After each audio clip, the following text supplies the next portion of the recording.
Here we go. Howdy, folks. Ah, yes, evening coffee. Alright, let's see here. Where were we?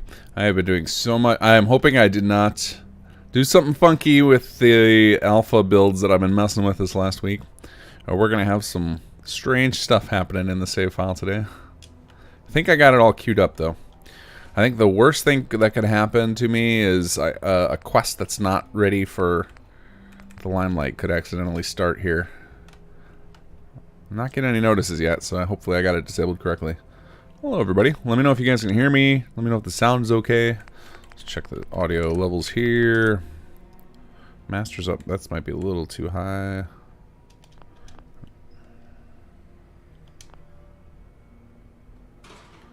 I agree, Cat Nerd. Coffee is for all times of day. Maybe not. I've stopped drinking it post midnight. Like that's now my cutoff. Midnight, I no more coffee. I don't know. I just don't sleep. He's not happy. He thought we Uh oh, somebody's incapacitated. why does he get to drink to forget that? Sound is good so far. Awesome. All right. Now let's see.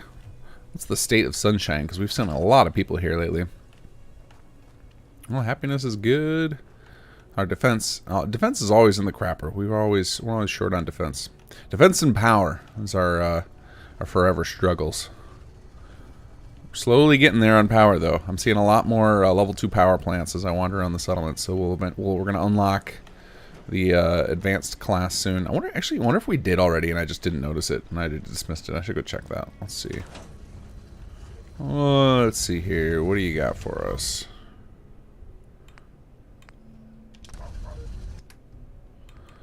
Okay, cool. We didn't miss out. I wasn't not paying attention, so we don't have advanced yet. Welcome everybody. We're just fooling around, killing time for a few minutes. We'll wait for everybody to get on at 9. Tonight we are going to do a little fun Q&A with prilladog, who is the team lead for the Fallout London team. I want to talk about that disgustingly cool gameplay intro they released a couple weeks ago. So if you guys have questions for how they did that, or just want to ask them about what their mod's going to be like queue them up and keep them ready. Prill will be joining us around 10:30. And then I actually think I might end up doing a viewing of the trailer live so we can kind of pause it throughout and ask them about specific moments and whatnot and things that are going to happen. And that way any of you guys who haven't seen that full gameplay trailer, because it's like 20 minutes long, because it's more than a trailer. It's like basically them playing the intro to their game, which is pretty cool. Really made the project feel real. So I'm really excited to talk to them about it. If you guys ever followed my podcast, I actually, what's going on here? There you go. My controller gave out for a second. I've actually done one with prilladog before, ages ago. I don't remember when it was. Over a year ago, I think. Let's see. Oh, I guess I can do supply lines. Here we go. Let's see what settlements we have left to go poke our heads in. Oh, 90. Look at Hangman's 97% happiness. They're kicking it right back there. All right, let's see. Jamaica at 80%. Oh yeah, I think it's because I have the new city plan rules on a lot of these, so their happiness should be in pretty good shape. I think Abernathy is always struggling. Outpost is good. Ten Pines is good. Boathouse is good. Everybody's good. Everybody's so happy. This is what I like to see.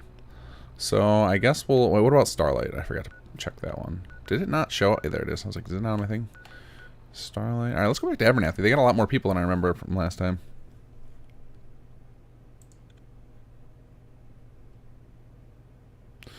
You read up on the Bethesda 76 news today? No, what is their latest news? They've had a lot of random stuff coming up, like the fact that it's now been revealed they've got 2 other teams, like third-party teams outside of Bethesda Austin working on it, which seems crazy to me. Like, that game does not have enough content coming out to explain how it's requiring 3 development houses to manage. Like, something's going on with 76. So was there a new announcement today beyond what we already knew? Carvak, yeah, I heard. Yog told me that you fixed it. That's amazing. Thank you. Thank you for putting in the effort, because I saw some screenshots of your design. I was really excited to see it make it in, so we could put it through the judging rounds. There was a Kotaku article today basically revealed Ted and Emil didn't want to work on the game. Oh, wow. Though that I'm sure that's hearsay. I doubt Todd and Emil revealed that publicly. That would not be great. Hello, Discmaster. I still have not had a chance to mess with the pre-combine because I went deep down a rabbit hole working on the disaster system for HQ stuff. I have a full working firefighting system in Fallout 4 now. It's awesome. You can use a fire extinguisher and blast out fires. So that has been my obsession the last couple of days.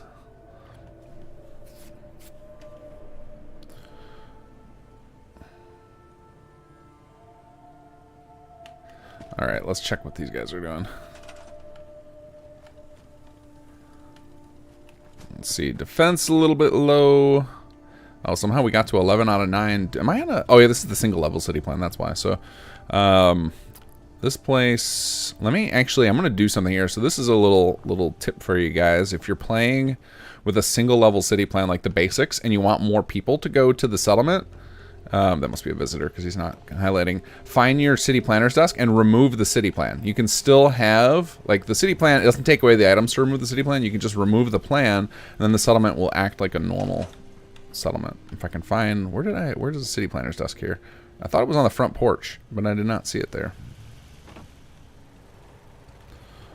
Where are you? City planner's desk. I might have to build another one because I really don't remember where it gets put in here. Well, actually, we'll try the tracking tools. Oh, but first, it's 9 o'clock. So welcome, everybody. Welcome to the stream. If you are new to the stream, I'm going to give you a few hints about how this thing works for me.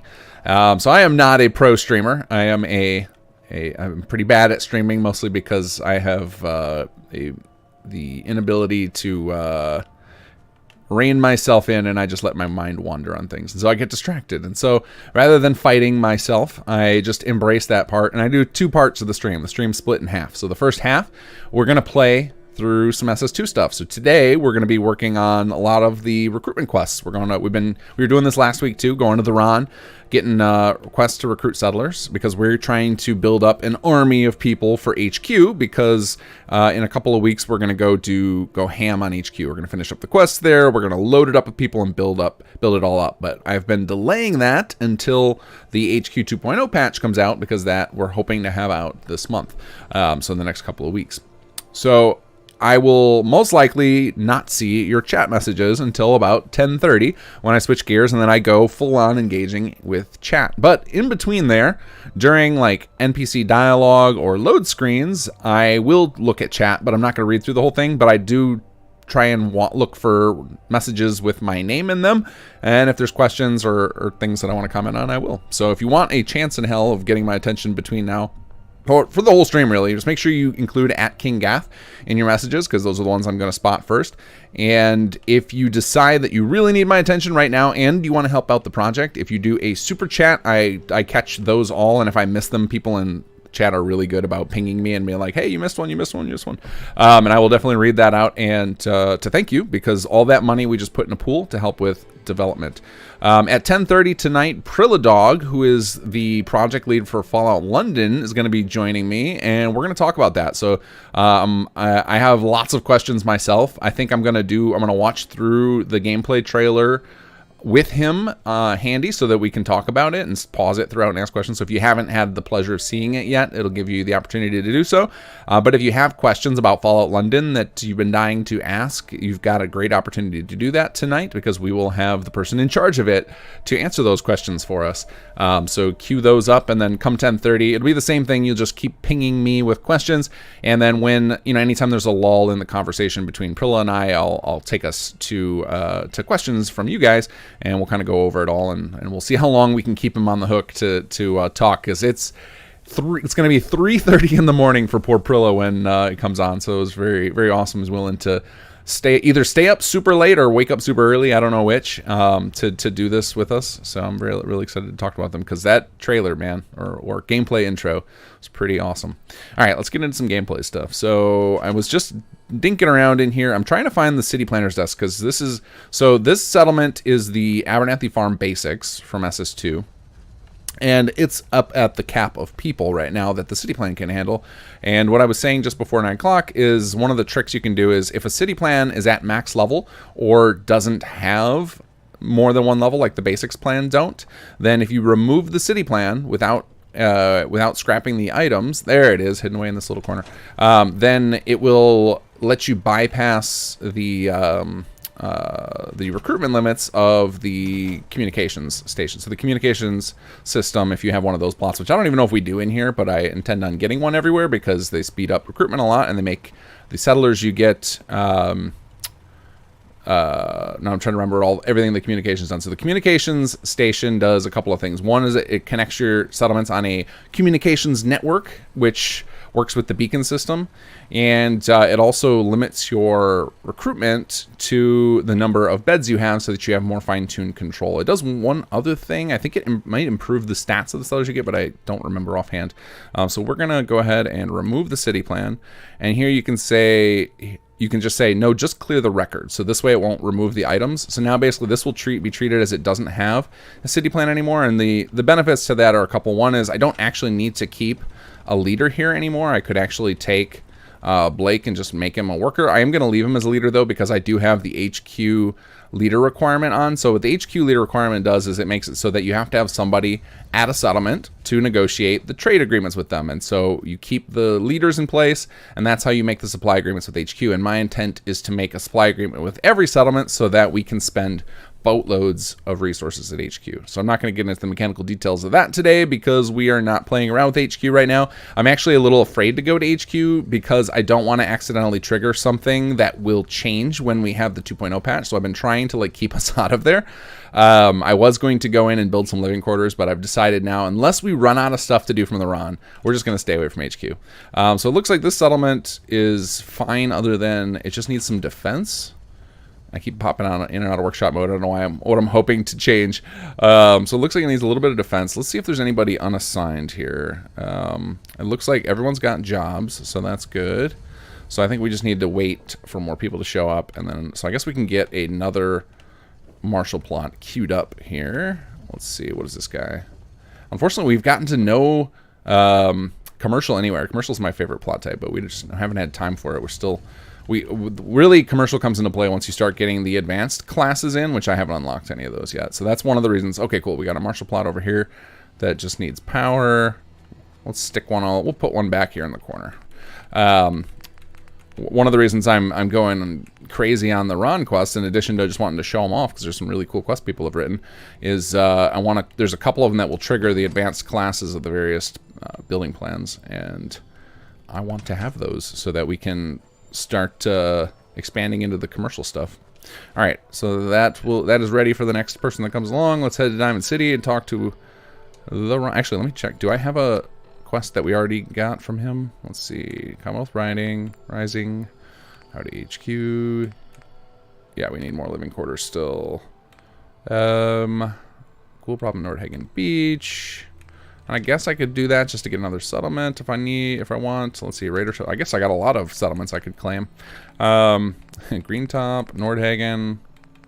Let's see. Oh yeah, journalistic ethics still on my to-do list to fix. If any of you guys have been waiting to do Alyssa's quest, I think now I even broke it further. Now it doesn't start for some people, so that will get fixed eventually. But right now, man, all these settlements have issues to deal with. I'm focused all my efforts on HQ. So that is why you guys have not had a fix to Alyssa or CPD. Let's go over to Diamond City Market. Here we go.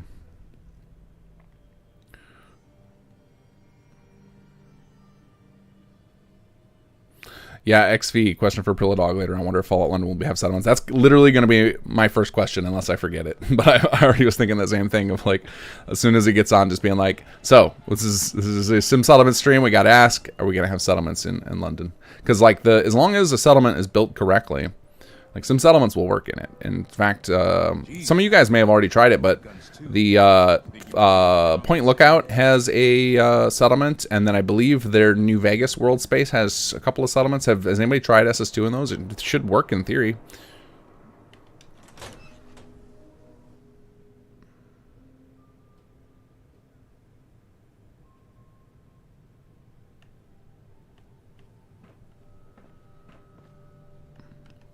Ron, there you are. Oh, yeah. Oh, yeah, indeed.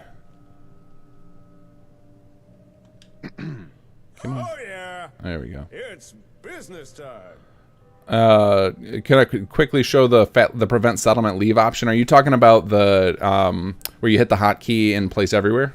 I don't know. I'm not sure what you're talking Any about. idea where I can find someone? Looking for talent, are we? What kind of attributes you in the market for? I'm looking for someone. All right, so we figured out last week that this system is actually broken, and it's on my to-do list to fix. I did not get around to doing it this week because, like I said, been focused on HQ. But so we're gonna just go down the list till we get a trigger. Talent pool's running a tad dry lately. But yeah, if you guys have Picking back in a few days. wondered why the Ron just seems to ignore your requests and give you a random settler, it is apparently broken.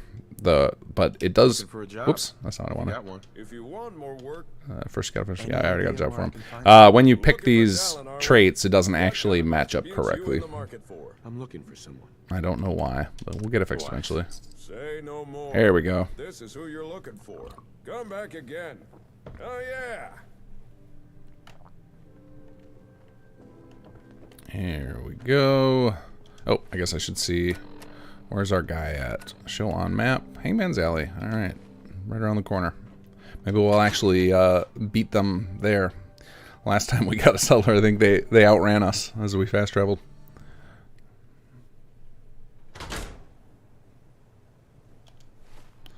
And to Hangman's we go. Find out why they're so happy.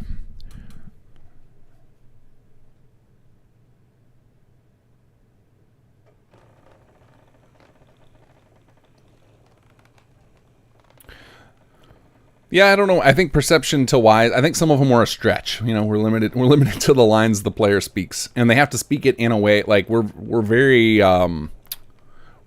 Well, not all of us, but Sir Rick at least, who writes the main quest stuff and anything that's just off the main quest. Him and Cynical, they're very picky about the tone that the player uses too. So even if the player might say something more appropriate, the tone was probably wrong to where it sounded weird.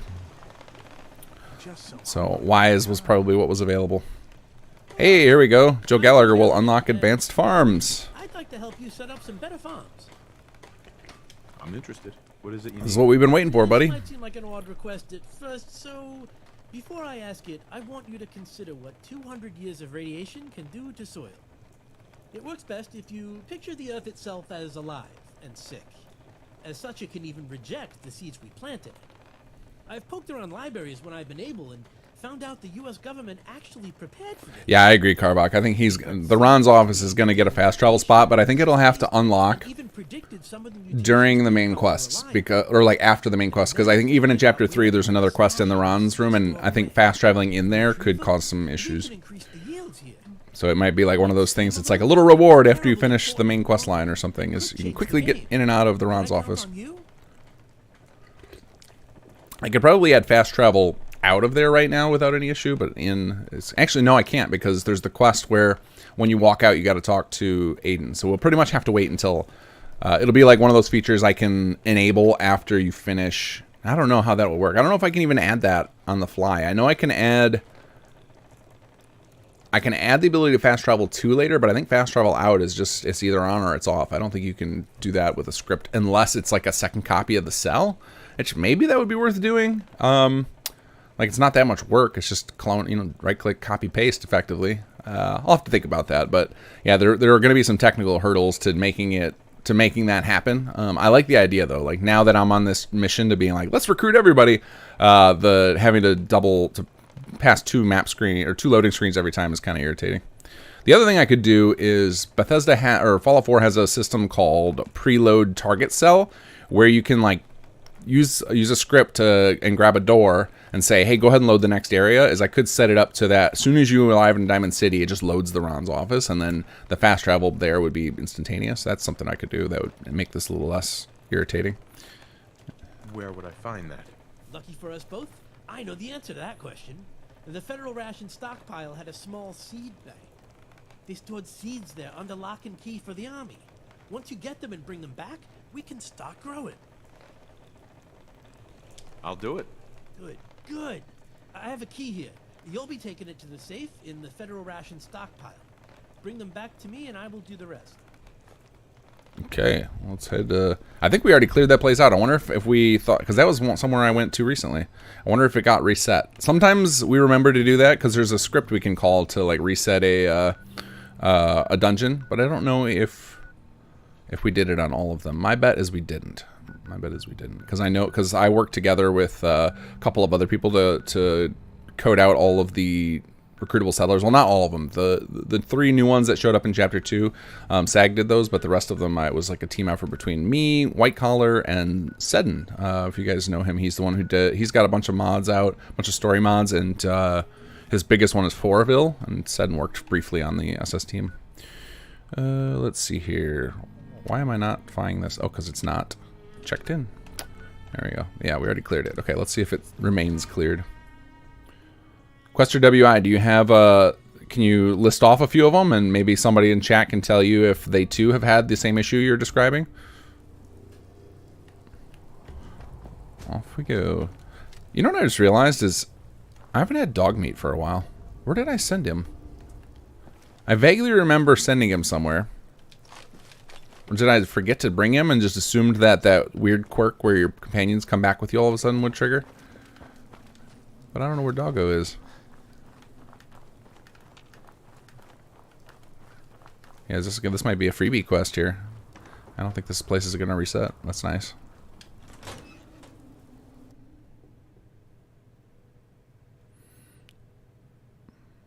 Does having a second copy cost additional data space? You mean a second of the... It would... You're talking about the Ron's office. A very small amount. Like, it's so... Like, the ESP file is so small, even with, like, all the content we have, that I very rarely consider that an issue when we're talking about adding content. So yeah, it would be like a couple of kilobytes to add a copy of that, so. Let's see here.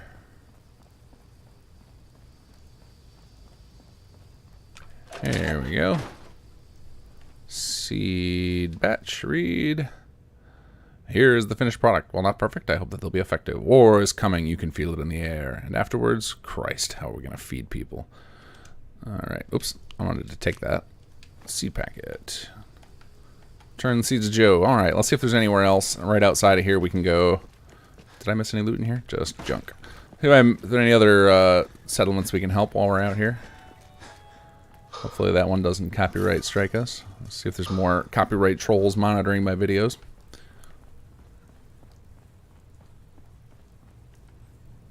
Oh, that's right, Yoggy. I sent dog meat to Sunshine when I recruited McCready. Forgot about that. I should go pick him up, gang. He's saved my butt a number of times. I'm not good at this whole combat thing. I'm a builder, damn it.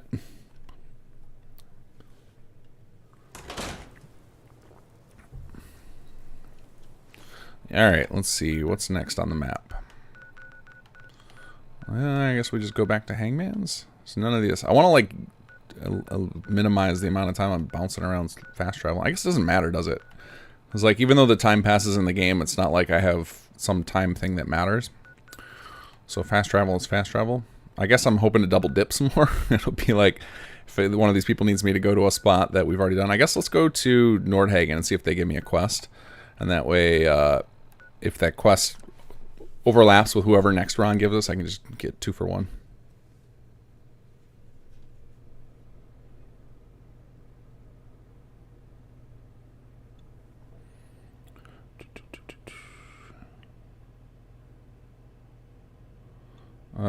An NPC, you named an NPC Clinton. That's definitely not from us. There's no NPC named Clinton in SS2, at least not to my knowledge. If somebody put one in, it snuck in.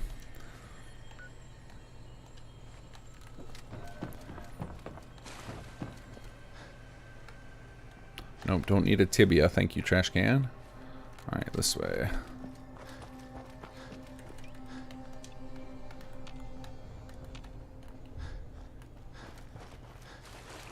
Yeah, ruined. That's what I was expecting that happened to dog meat. I must, because a couple of times on stream I just like told him to wait somewhere, and people were like, "Don't forget dog meat." And then I teleported outside of the area I was in. All of a sudden, he was next to me. So I was like, "All right, I guess I don't have to worry about it anymore." But I know people have, there's mods out just to help with that. Like where there's a companion tracking mod. Oh god, that scared the hell out of me. Iron Maiden's out to an early lead, but Piece of Junk's right behind. Atomic Dreams is still hanging in there. I really love this racetrack. That was one of those things on our wish list of when we were starting out Conqueror, and we got on a roll with it. Like after our first quest patch, we recruited a couple people to help us with writing side quest content because they're like, let's go wider with the raider path, like letting the player do other cool, you know, shadier stuff that you don't get to do in the base game. And so of course we went to things like the combat zone we were going to try and do, and working with the Triggermen. Like we had all these ideas on paper, but our lead writer had to focus on the Jammer quest line, and so we were trying to recruit other people to work on some of the other stuff. But I think I had exhausted all my resources recruiting folks to work on SS2. So we had a few people who gave it a try, and some of them wrote some quests. So that's why we've got a couple of the quests in there, like the trying to think of some of the side quests in Conqueror. We've got like the hey, level 30, cool. Where's Nordhagen? Right over here. So we've got, what are the ones we've got? I know we've got the people inside of, we got Daka and Akak inside of the, I can't think of the names of these places for some reason, the satellite place, Satellite Station Olivia, because we had to deal with that with the SS2 quest. I remember we had like a bunch of stuff written to handle that. And what was another one we had somebody write? The Leech, the creepy doctor ghoul. Those were a couple of ones that some people wrote that came on board to help us with side quest content. And we had ideas for a bunch more. And Easy City Downs was one of them, where it'd be like, oh man, it'd be fun to hijack that and allow you to gamble there. Has anybody released a mod like that? That seems like something, like an obvious thing. Like obviously, like there's Combat Zone Restored has already been done. We were going to have just an alternate version of that did our own thing. It'd be really interesting to see if somebody did like a betting track with the Easy City Downs. Oh, it's offering me to recruit at HQ. No, something else. I'll be back. So if you've ever needed to get out of that dialogue, the HQ dialogue, just hit something else, and it'll bring up the vanilla, whatever they're supposed to say, whatever else they're supposed to say. The Minutemen are always happy to help. What did you need? A pack of feral ghouls have holed up nearby. Some of them have started wandering out lately. If more of them start wandering out this way, we may be overrun. We need someone to clear them out. I'm on it. Okay. It's as good as done. I'll be glad to have them gone. So did you know there are two super mutants called Hammer? Yeah, so what it was is, this was my mistake when I implemented that quest, is our version of Hammer was supposed to be the same as the original version, and I didn't realize that at the time, and so what I needed to do was put in a script to kill the vanilla one, and I just never did it, and now it's been so long that it's like there's way bigger fish to fry. So that's like one of those things that one day when we're, you know, finishing up polish, we'll go back through and do all that kind of stuff, clean up those little inconsistencies. I don't need to do that yet. Let's see, what's this? Dunwich Borers. It's one of the best cells in this game. It's so cool. All right, let's head back to Joe Gallagher. There we go. There's a follower whistle mod. Yeah, that makes sense. That seems legit.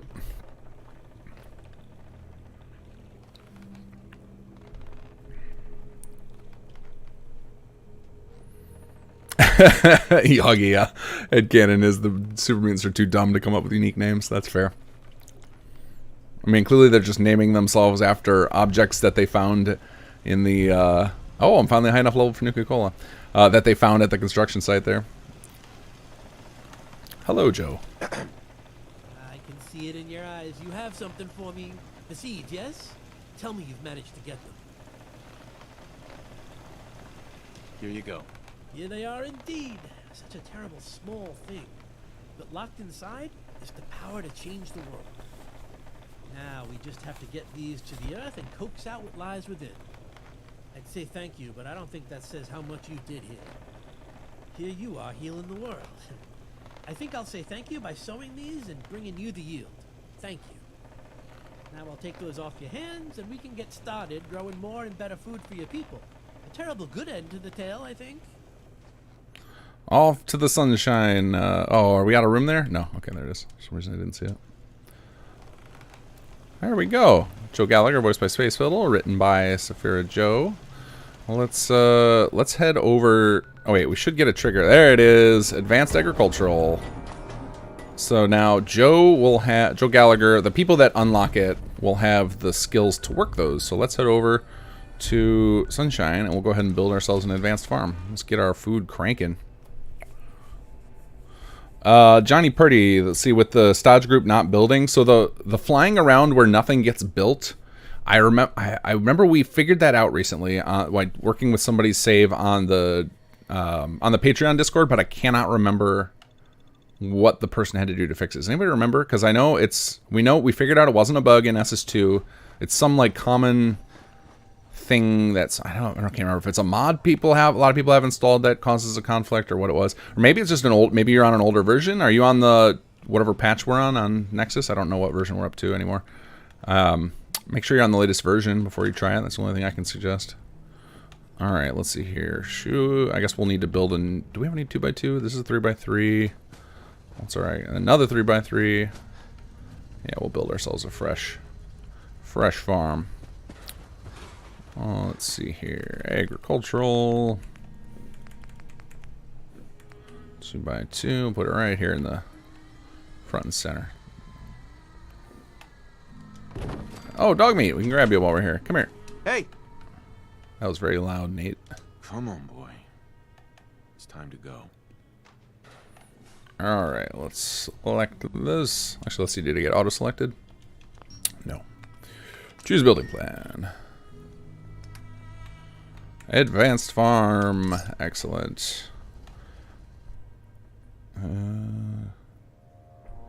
Keep this. Oh, that's weird. We don't have the confirmation set up. Actually, what's really weird about the confirmation is that, yeah, that's an odd confirmation. Usually, it would come up with the price. So that must be. I wonder if some of our building plans have some of the old setups still. Bless you with his glow. There we go. Calculating construction costs and available materials. That's what I was waiting for. Pay and build. Alright, so now we're probably going to have to sleep here to get Gallagher to show up. Jason Martin. Always nice to see you around. Hey, Alex. Oh, cool. It must have assigned somebody that had the stats. Let's see. Track occupants. Also could be that... Oh, you know what? I wonder if it is. Is this a city plan? Because then it would probably have the option to just bypass the requirements. View city details. Yeah, Sunshine Tiny's basics. Okay, yeah. Since we use the city plan, it's got the local rules so that it doesn't matter what their stats are. So no, if you ever use the advanced plots and nobody else would assign to them, it's because they have a stat requirement on them. The advanced plots require, I can't remember, was it 5 or 6? I think it's 5 in the primary stat for that plot. So for agricultural, it's endurance, so you need to have 5 endurance to use it. And then 8 for the high tech if you get those unlocked.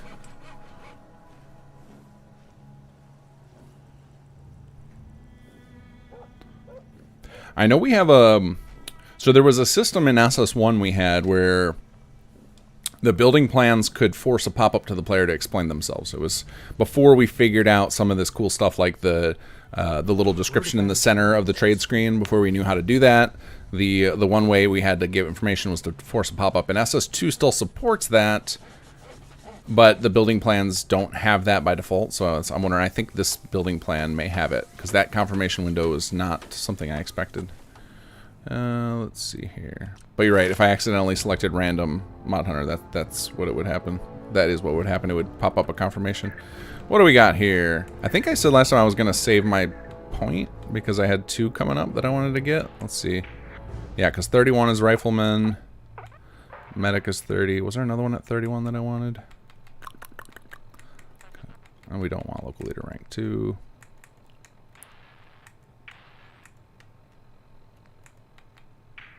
One of the things I thought would make for a interesting mod, although, oh yeah, see, so we're going to get 31 riflemen and toughness. That's what I want to get. All right, because I don't need medic that bad. My med kits are actually pretty good right now. So we'll just wait for the next level. There we go. Let's share food here. Anyway, I thought it would be cool to have a randomized perk mod. That would be kind of fun, because I know that was one of the things that was fun with 76 with the packs in the early game. It wasn't as fun late game when you're just like trying to get a certain build, but in the early game it was fun to be able to experiment with different perks I wouldn't use otherwise. Okay, track. Okay, cool. 20 food. That's what I'm talking about. All right, so this thing, I believe that starting with the advanced, you need to actually have power. And it looks like we must have faux power enabled here. So that is awesome. All right, so now we're short on beds. All right. Jason Lokrantz, thank you.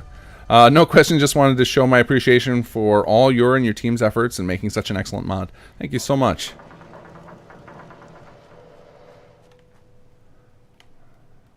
You're spoiling us, Jason. You're in the long term, you're going to catch up. God, I can't remember his name now. You got a lot of you guys who are here for. I remember the guy who came in and just bombed us with like $400 in donations. Like, you got to be getting close to him, man. You donate almost every day. Thank you. What was I doing? Beds. I almost built another municipal. We don't need that. We need some good multi-residential, I think, in here. Let's we'll stick it right over here. I don't want to stick it all the way in the back. I feel like any of these settlements I'm manually tinkering with, I inevitably want to build walls around. Come on, ASAM. TV tantrum. Yes, that was it. Choose building plan, multi-person. I guess I don't really need to build a multi-person since I'm about to evict, like, yes, keep that option. I'm about to evict a lot of people. That's what it is. Yeah, that confirmation comes up if you select a class because there could be multiple options. That's what it was. That's what that confirmation is. Used to raid places just like this. I don't think so, Isaiah. Don't even think about it. All right, what's next on our agenda? We need to go back to the Ron. Actually, how's our cap supply? 1096. All right, we need to go to the market and sell off more junk. I'm gonna have to like go on a loot frenzy here, or just start cheating to get enough money to pay the Ron off.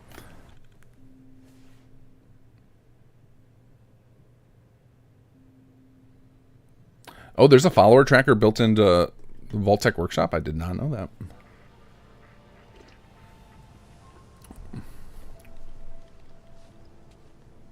Yeah, I don't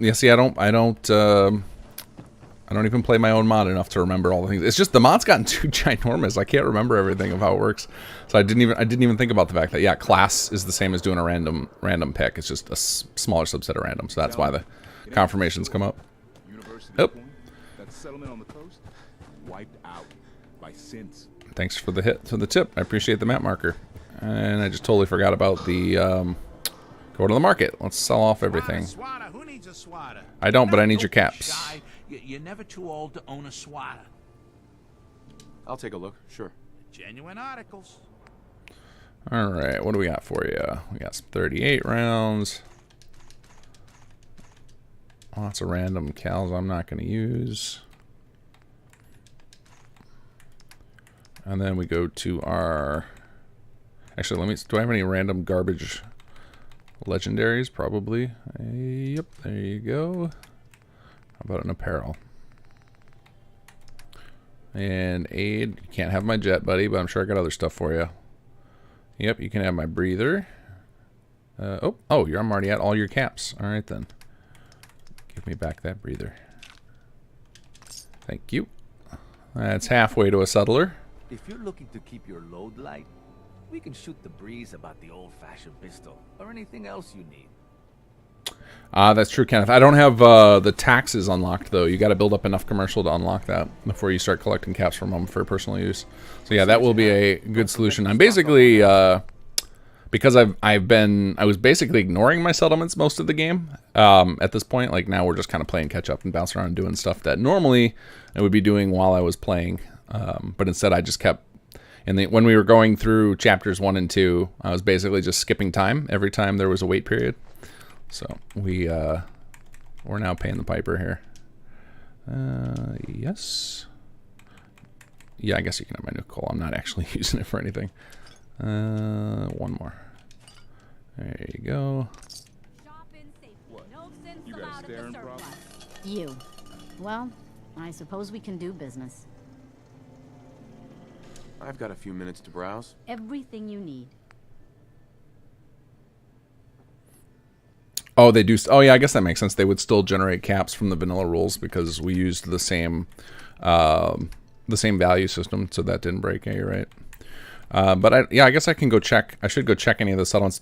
I'm trying to think where I have commercial. I have a couple of commercial in Sanctuary. I actually don't know where all my commercial is, to where I could go raid them. But I guess I could just, as I'm going to workbenches, I might as well just raid them, see what they got. Very benevolent of me. All right, well, that got us enough for at least one more. Here we go. So yeah, gotta remember to raid the workbenches for caps.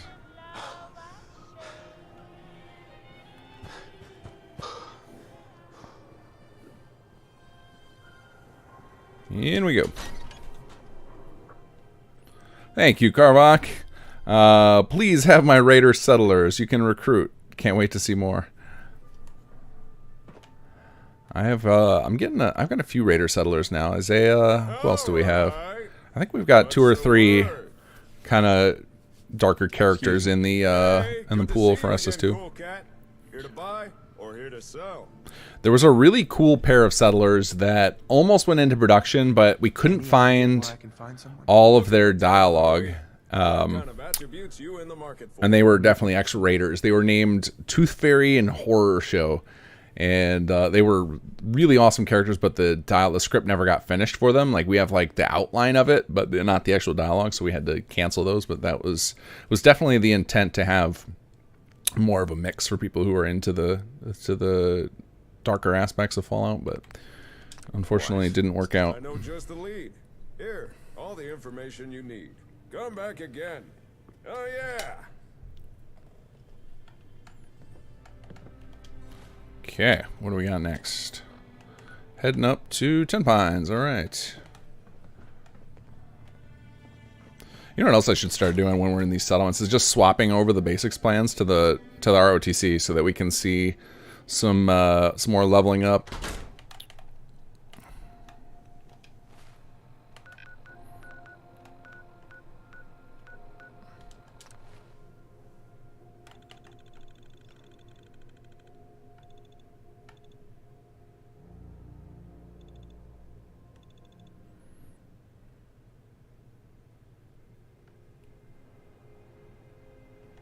Ain't looking for trouble, I hope.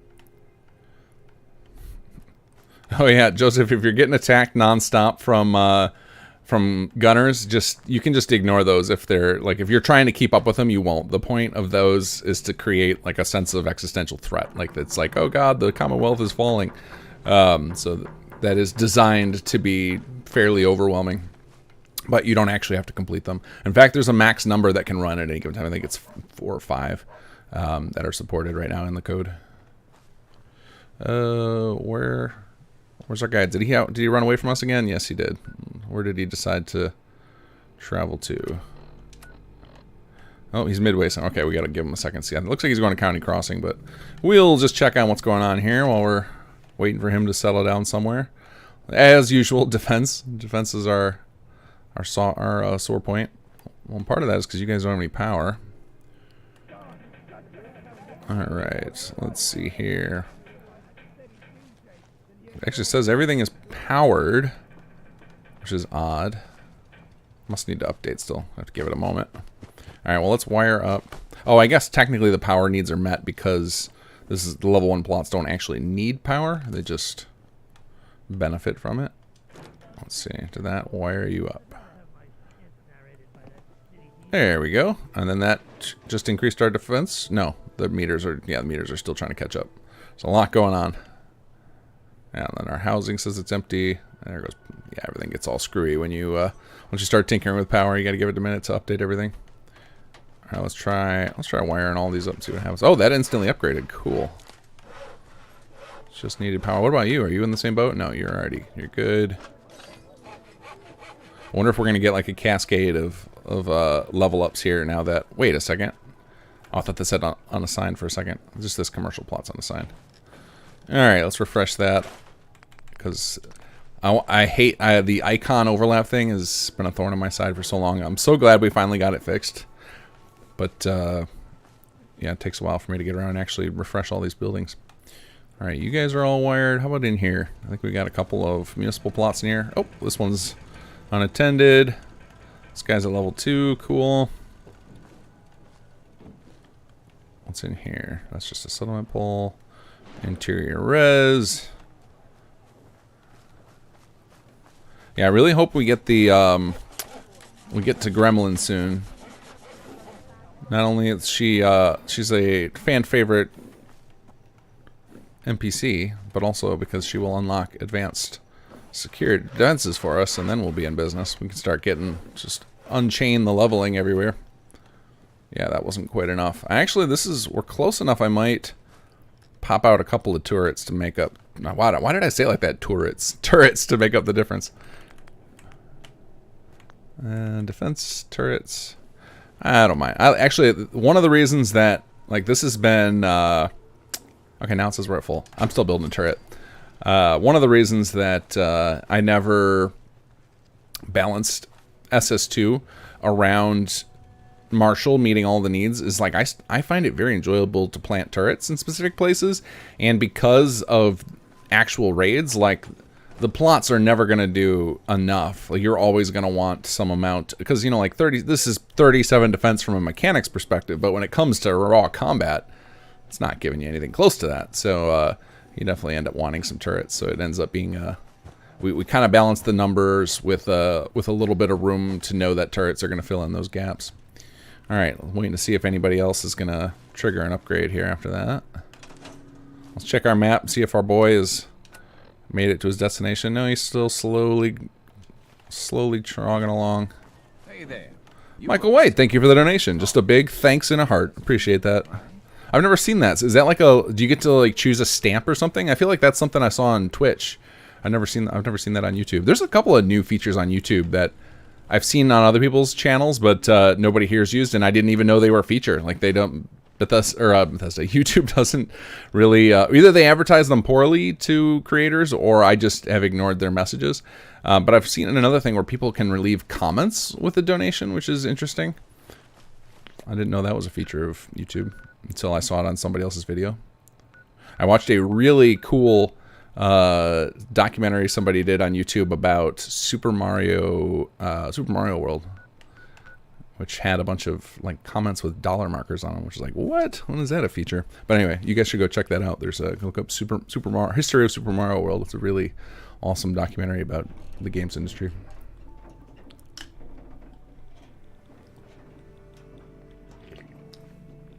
Is there a way to set a default power pole for a settlement / global? I don't believe so, no. That's not an unreasonable feature, though. That could be something we add in the future as a little quality of life thing. Oh, it's Raven. Okay. Let's go rescue your idiot brother. Raven Corvus. I need you to help me retrieve my... Oh, I just missed Gene. Dope. Oh, bummer. All right, I'll catch him next time. My idiot brother got himself kidnapped by raiders. I'm almost tempted to leave him. Or is he a random encounter, isn't he? I'm not going to get him again. I probably just screwed the pooch there. Daniel Abraham, thank you. Another showing off more of the sticker thing. Yeah, I had no idea this was a feature in YouTube. That's great. Thank you for the donation. He'll pay you, or at least he better. Either way, do this for me, and I'll work for you. Okay. All right, I'll do it. Good. I can put where he is in that wrist computer of yours. Now there's just one thing left. Just send me where you need me to go, and once you find him, send Crow to meet me. I think Raven was one of the people we had where we almost had to can her because the audio was problematic. So her voice file, we had to the volume is lower because there's I think there's either reverb in it or echo or some scratchiness, something that we had trouble with processing, and we almost cut her, but then we would have had to cut Crow too, and Crow's audio was good. I think that's what happened with her. We had it was very interesting working on the side characters for SS2 because the dialogue for about half of them was recorded back when ROTC was released, and then we didn't actually get them released into the mod for almost 2 years after that. So a lot of the audio was just sitting up on people's Google Drives for years waiting for us to process it, so we didn't catch some of the issues right away just because of the way things had panned out. Let's see. What am I doing? Sunshine, of course. Everybody goes to Sunshine. All right. Oh, cool. Right by Diamond City. It's a shame I can't talk to... actually, I wonder if I could. Let's see. Data... He's not. Yeah, I wonder. I bet I could go. I'm gonna try it. I think I can go to the Ron and recruit somebody again, because technically I did just recruit Raven because it made me send her to a settlement. So I think I might be able to start another recruitment quest right away. I can get Jean multiple times. Okay, cool.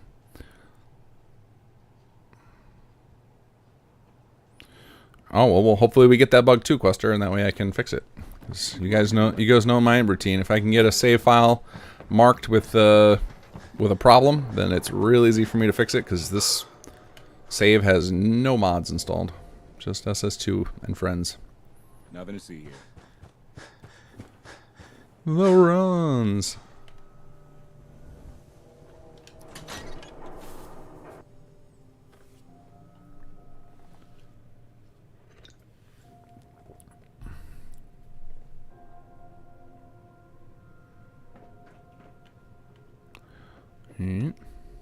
Yeah, Yagi, that was actually something we did a whole bunch of in the planning phase. Like, we were going to have a whole bunch of our characters with random dialogue between each other.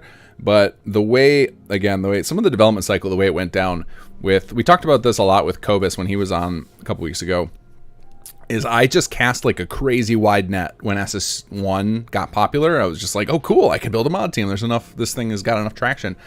So I just recruited like tons of people. We went from just me and like 2 other people tinkering with it to all of a sudden having, I mean, we went within a month, had like over 100 people's hands in on some settlements, and one of them was a whole bunch of writers, and we put together this big giant plan, and a lot of the writers didn't make it to the end of the cycle. And one of the features was they could, when we had all the characters, so the first step they did was each writer came up with 10 character pitches. Like, here's a settler I'd like to do.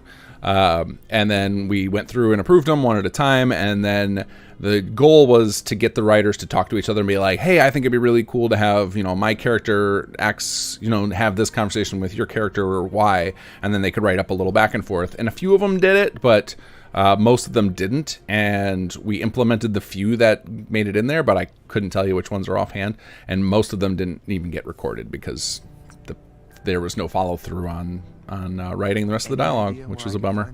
So that was always the plan, but it just didn't happen. What kind of attributes you in the market for? I'm looking for someone.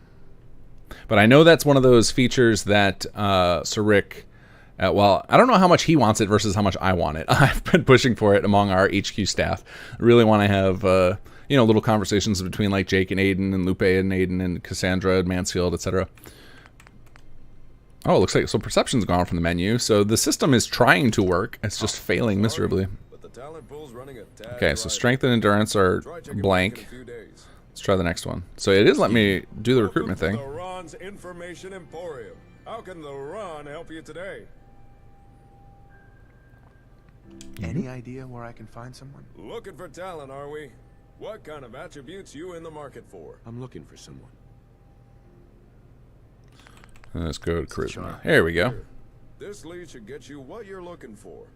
Come back again. Oh yeah. Where is that? All right. Well, apparently, they must have already been out in the world and they're wandering between settlements right now. Okay, so I have no idea where they're going. So we're gonna go out to rationing site here. No, we can't. Oh yeah, we can't fast travel from here. That's what we were just talking about. How I would love that, but it would break some of our quests, so we can't have it.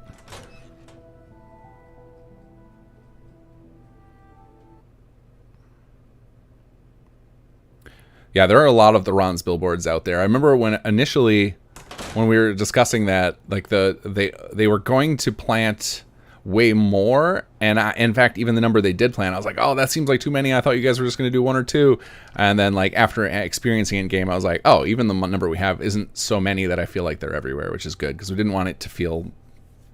Like, I'm always nervous about how much content we put into the game world that isn't locked behind you playing with the rest of our stuff, because I don't want... Like, SS2 is already a massive mod, and I don't want people to feel like they can't play it with other mods, you know what I mean? Like, I don't want it to feel like that we're being so bloated and overhauling things. Like, that's why we don't edit any vanilla quests, or we don't change any core vanilla systems other than, extending the settlement system substantially so that people can play this in any load order. So that is that Ron Billboards was one of those ones where I'm like, I hope we didn't overdo it, and I don't think they did. I think they Lock's really strong. kept it to a small enough number where it's small enough to where you should see it any playthrough. Like I think everybody will catch it, but it's not so many that it feels like all billboards are now the Rons.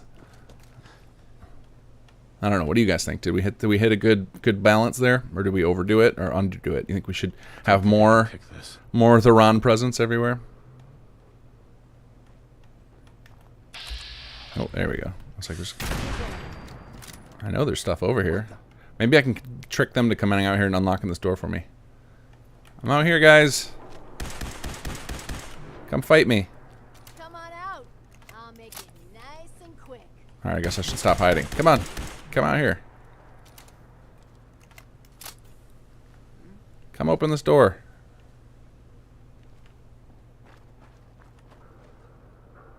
No way I could pick this. Yeah, I don't want to pick. I know there's a way to jump over the wall. I just don't remember where it is. Only a fucking coward hides. I don't have the key, man. Come open the door. Can I jump it from here? Ah, here we go. There we go.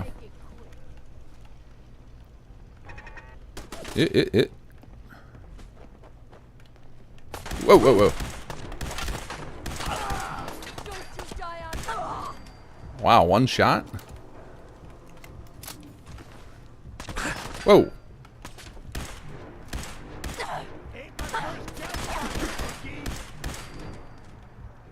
Yeah, they are doing nothing to me. Where's that turret? That's what I was aiming for up here.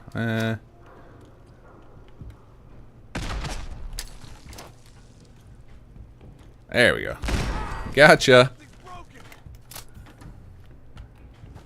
Somebody's still alive up here. Still kicking? Jesus. That's what I'm saying to you, buddy.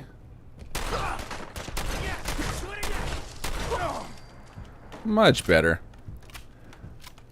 Flashbacks from Conqueror right here. Expecting to see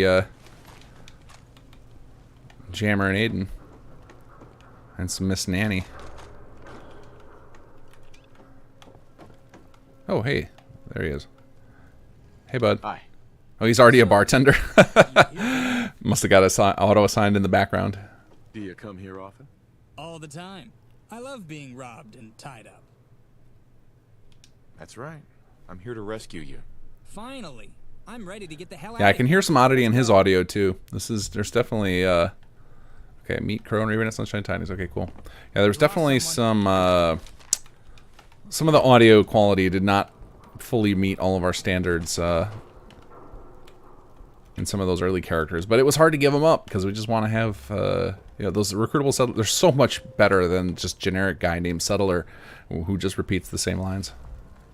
All right, off Crow goes. All right, let's do our robbing because we need money to pay the Ron.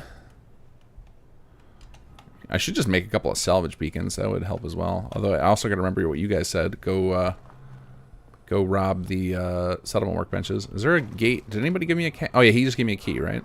So I can open this for you. Go. Go. There you go. You got it. Guess I'll go unlock the other door so that I don't forget about it later. Yeah, I already robbed you guys. Alright. What's next here? Did our guy make it to... Oh, he happened to go to Sunshine. Well, that's perfect. Was there a nice rifle there that I just ignored again? I could double back. I thought I had a nice striper rifle, so I haven't been looking at weapons anymore. It's like I've got what I want. I've got a good shotgun, I've got a good sniper rifle, and I got a good, you know, mid-range rapid fire with that laser. So I feel pretty good. Now I feel like I'm just in the market for some legendaries, but now you got me want to double back and check real quick. Well, let's go check. What did I miss? A powerful marksman.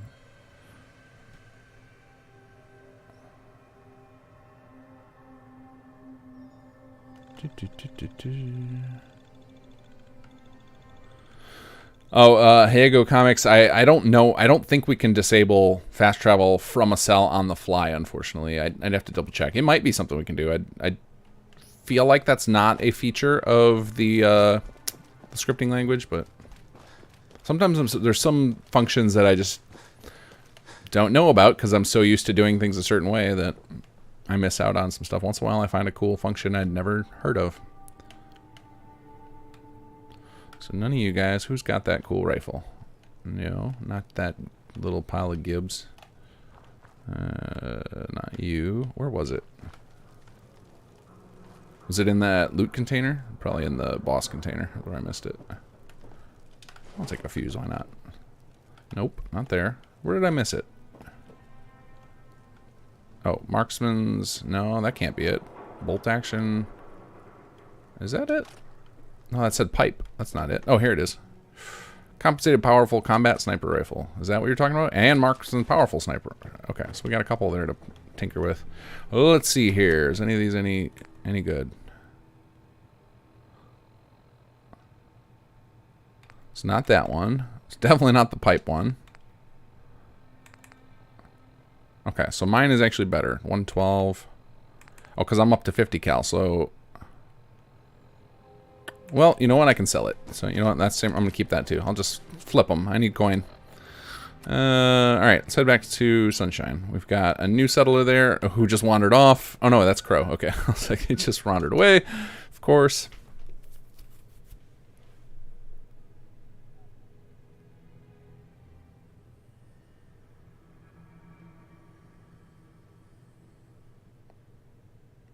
Yeah, one of the reasons, I know we've talked about me doing weapon mods and getting perks, and one of the reasons I stopped doing that is because I forgot that that's one of the major features of HQ is doing crafting stuff, so I figured I'd just stop doing that and we'll just get our staff to do it for us when we get in there. Alright, let's head over and see if I can get this to break. Yes? We need more beds. Yes. Thanks, Joe. Alright, where is Crow? Can I ask you something? Hold on. I'll be back. Alright, let's talk. Thank you for getting Crow out of that mess. Hopefully here he can sober up. What are you... Oops. What, now? Going to get Crow sobered up and maybe teach him not to let his one-night stands tie him up and rip him off. Good luck. I hope it all works out. Yeah, well, I'll need it. Now, I have to go before... Oh, that's right, XV. I could just disable the control, the input completely. I didn't even think about that. Alright, let's see where Crow is. So I think their dialogue is set up to where they have to be standing near each other, and it looks like Raven is stuck. So let's see if it goes off when I talk to him. I just wanted to talk to you. Hold on. I'll be back. So, you talked to Raven. Okay, yeah. Hope you didn't tell her I was tied up like some sort of hostage or something. Don't worry, I won't. Oh, thank God. Okay, I'll give you a bit extra for not telling her. She's hard enough to live with as it is. Really, thanks. There we go. And this building plan is so freaking cool. This is one of the cooler ones that Ono designed. It's one of my favorites in here. Cool, it worked. So I don't know why you ran into problems there, but Crow, Evan Mills, Raven, Crazy Katie, quest written by Saphira Joe, also the one who wrote Joe Gallagher's quest. So let's, oh, little Cola, hey. Hi there. Hold on. I'll be back. Oh, sad whimper still sad. Rip Paul. All right, I'm gonna change this building plan over to the Corvus Twins building. Let's see here. Change building plan, because this building plan is awesome. I don't know if the awesome part, the really cool part of it probably doesn't show up till level 3, so we'll have to remember to come back here. But it's got some really cool decorations on it. All right, let's go talk to. No need, XV. I know about the enable controls is like a generic thing we use all the time. Hey there. But thank you for finding that. I didn't even think about that being an option.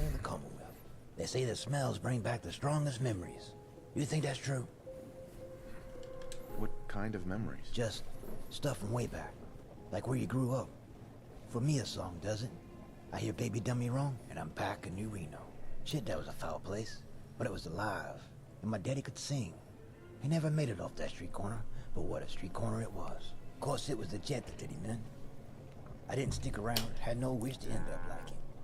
Made it out east with the only thing he ever gave me, my singing voice. Do you know I performed at the third rail?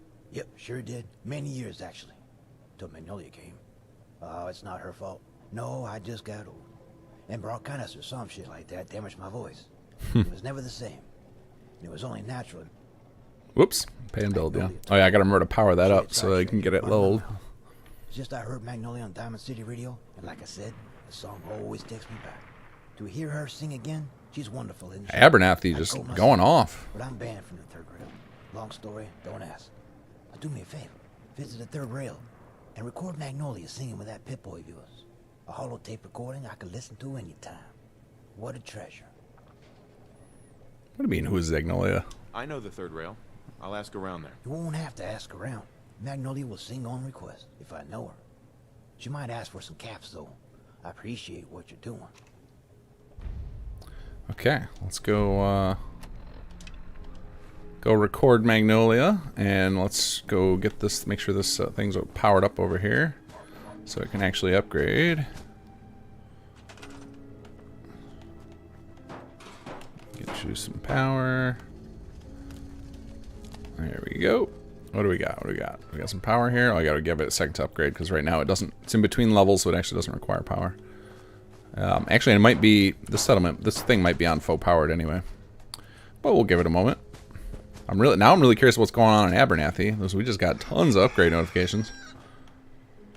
I'm also a little bummed. I had in the notes for 220 that Can I ask you something? Poor little Cola wasn't going to be able to send to HQ anymore. It was going to be a bittersweet note because it's fixing a bug, because you should not have dogs working in your departments. But it looks like I didn't actually fix it, so that's going to get removed from the patch notes. I figured, because I got it, let me test with dog meat. Hey. Oh, I guess dog meat's my companion, so I can't test that right now. Don't worry, dog. I don't want to dismiss dog meeting because I'm going to forget. Alright, so that built, let's see here. I really need to get the chickens working again from Far Harbor. That was one of my favorite features from SS1. Just having as soon as you build agricultural plots, just have little rad chickens wandering around everywhere. Okay, yeah, it's got power. Okay, cool. All right, so happiness is on the rise. We're doing good here. Just defenses down like everywhere else. Okay, let's head off to. All right, we're doing great on time. I'm crushing it with these quests. Off to Good Neighbor.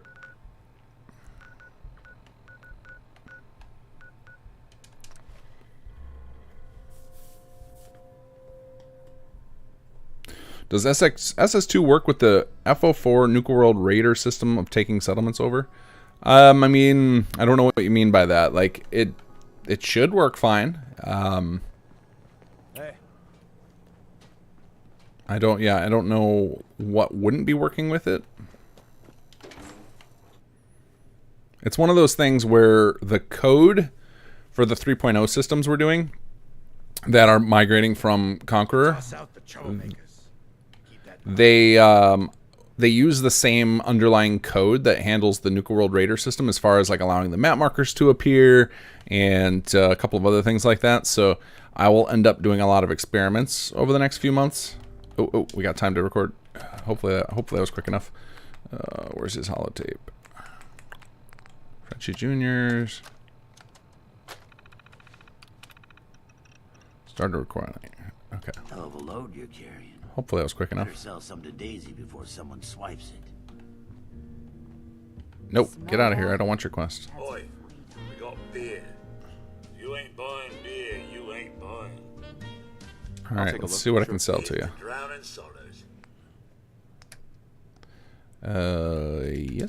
Yes. All sorts of garbage for you, buddy. Oh, you don't have many caps. This is going to be a short sale. Have some gum. I see. I'm keeping Daddy-O for one of the quests. You can have some Psychotats, and that's over. We'll take back a couple rounds. Perfect. Now Now that you're liquored up, Oh, and I forgot to go to Sunshine. I forgot to rob the caps from Sunshine. boy, to do some dirty, dirty work. Blood on the pavement, bodies in the ground, that kind of thing. Interested? Sounds up my alley. I got a certain anonymous client who's paying top. Yeah, Mount Hunter dog meat can work plots. Yeah, that's not supposed to be the case. Everyone inside. No witnesses. Only catch? It's all in town. The old warehouses, so I can't use my regulars. Too noticeable. That's where you come in. The job's 200 caps. Payment after it's done. Don't worry. I'll know when it is. I don't do work unless I know who's paying the bills. All right, Gov. Not like it's a big secret who I represent. Mayor Hancock is fronting the caps. Internal political struggle. You know how it is. Look, it's nothing you need to be concerned about. Just clear out the warehouses and get paid. Simple. 3 locations? That's a lot of time. A lot of bullets. Well, I guess we could sweeten the pot a bit. 250. Too low. Barely covers the risks. All right, Gov. 300. More money, Charlie. Giving me a right kick in the elbows. Make it 400, but that's as high as I'm going. So UK viewers, is that an actual saying, or did they make that up? Is that a Bethesda just trying to create something that sounds British? Kicking the Alberts. I'll get it done. You better. Now go out there and bust some eggs. You'll find I'm very... Oh my god. Okay, fine. We're waiting for Magnolia anyway. For people who know how to handle themselves in dangerous situations. From what I hear, you may fit the bill. I don't mind danger, so long as I get paid well enough. You will be well paid. Fill up that quest log, Edward. By the way, I'm Edward Deegan. You'll mostly be working for me, but you'll need to talk to my boss first. His name is Jack Cabot. He likes to personally interview everyone I hire. He's careful like that. Come down to Cabot House in Beacon Hill and ask to talk to Jack. I'll let him know you're coming. Well, at least we had stuff to do while we're waiting for this to record. There's also a chance I was just a little too slow at starting the record on her song, so I might have to wait for another one. Hopefully there's enough drifters here to talk to keep us occupied. The freak just won't fit anywhere else. Peace, brother.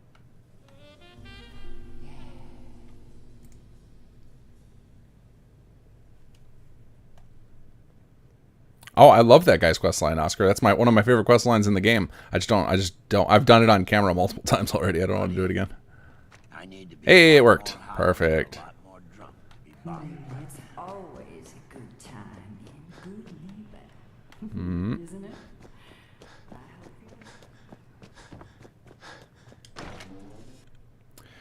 That's a good point, Yogi.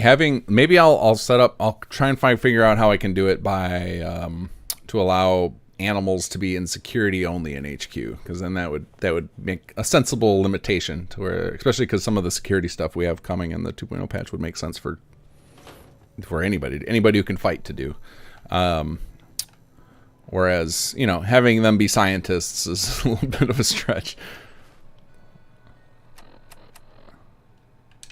No, I don't want that one. I want this one. All right, now, okay, rob the workshop. Rob the workshop. Take those caps. Got to remember.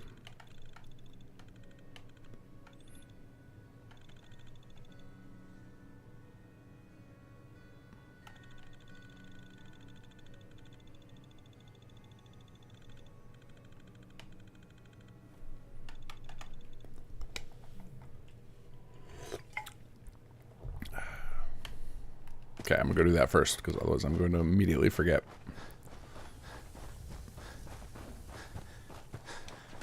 Nope, that's not what I wanted. I want transfer. What do we got? And we'll take those two. That's not a lot of caps. I guess I could become purified water salesman. How many can we take? 16? No, I guess, no, math. Fail. Okay, that'll work.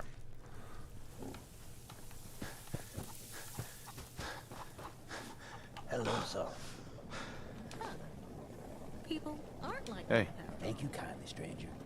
This holotape means the world to me. And if you don't mind, I think I'll stick around here. Maybe sing a song at night.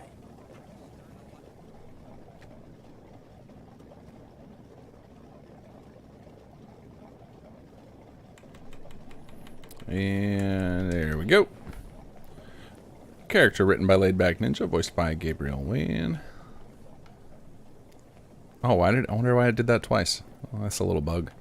Minor bug, though. One that probably won't ever get fixed. Mostly because I have no time. But maybe. It's also one of those fixes I know will take less than 10 minutes. So maybe it'll get done just because of that. It's low-hanging fruit. Let's see here. Oh, I guess we're off to the run again.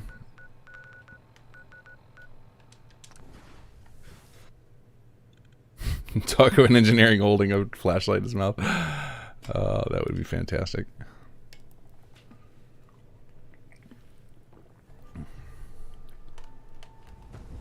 Wait, what's our cap? What's our caps at? Oh yeah, it's 1300 still. We're doing good. We're doing good. I'm telling you, it ain't just a store. University.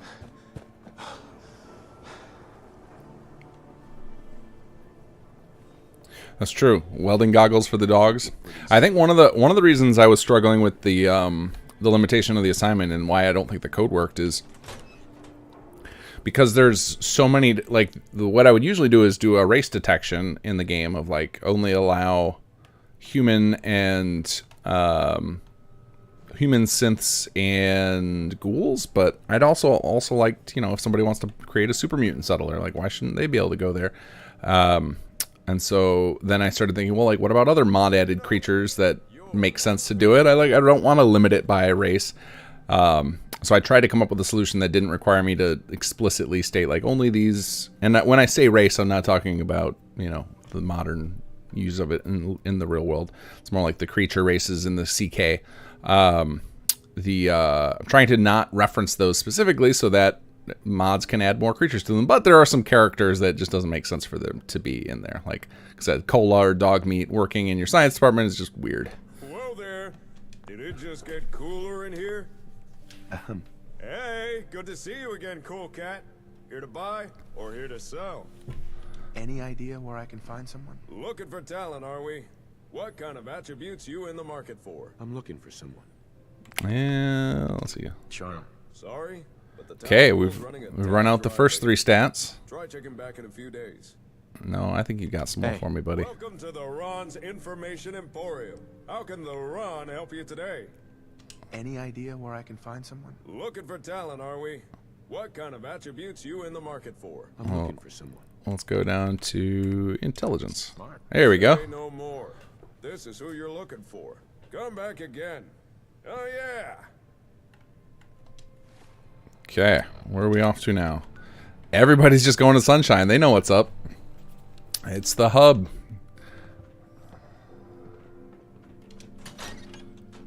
Let's try and race over there. So, how many of you guys have seen the Easter egg? The Easter egg we went way too deep on in some settlements. If you assign Strong to the New Bugle newspaper, he will write articles for it, and they're hilarious.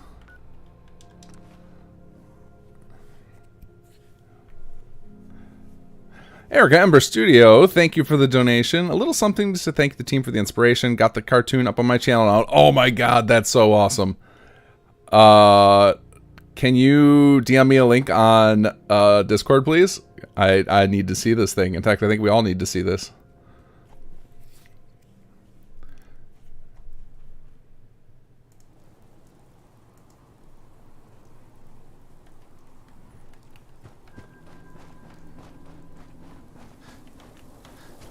Yeah, please, Erica, send me the link. Wait. Frenchie Jr. again? I just wanted to talk to you. Hold on. I'll be back. Uh-oh, is this bugged? Want to hear a song? Oh, who am I kidding? I hear Magnolia is as beautiful as ever. Oh no, did we break the Ron with Frenchie Jr.? I think we did. Let's check. Let's toggle that active. Oops. I think we may have a little Ron bug to fix. Yeah, crud. It's not detecting him as being recruited, so... Hi there.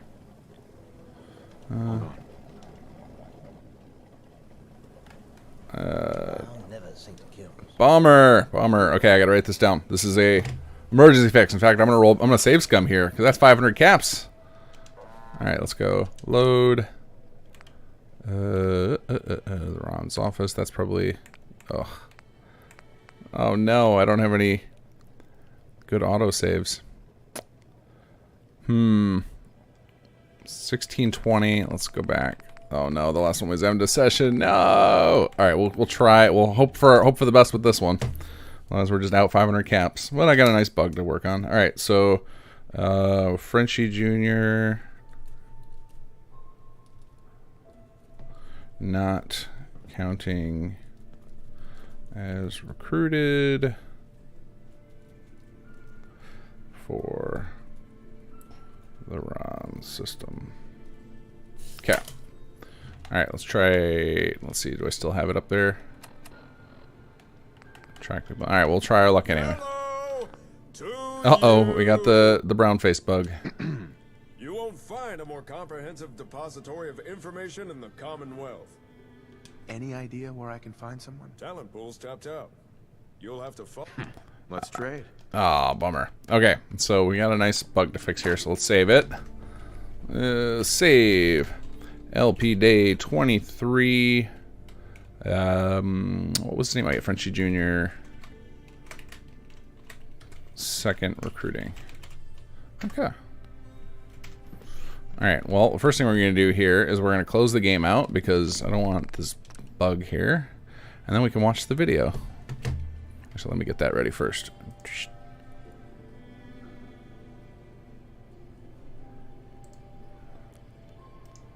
Okay, let's do here.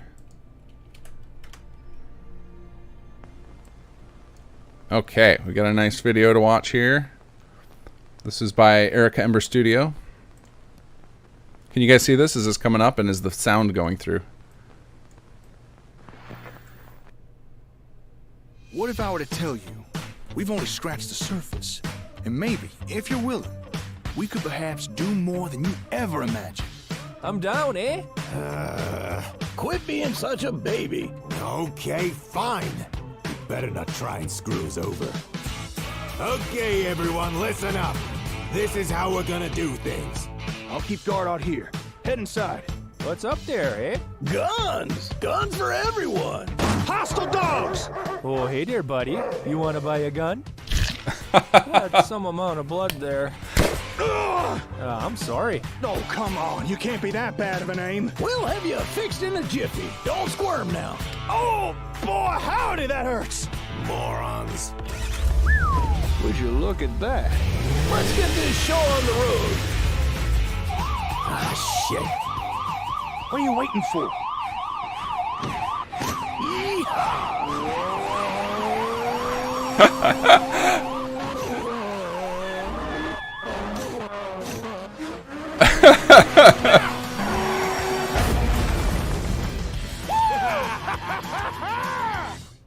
Ooh, just got a shiver down my spine. That was amazing. Is it available on videos of the Wasteland? Can you have that playing on the Starlight screen? Holy cow, that's awesome. Okay, we need to do a couple things here. First, we need to share this with you guys so you guys can go share the love. Oh, go back. Didn't want autoplay on. And then we need to share this right now.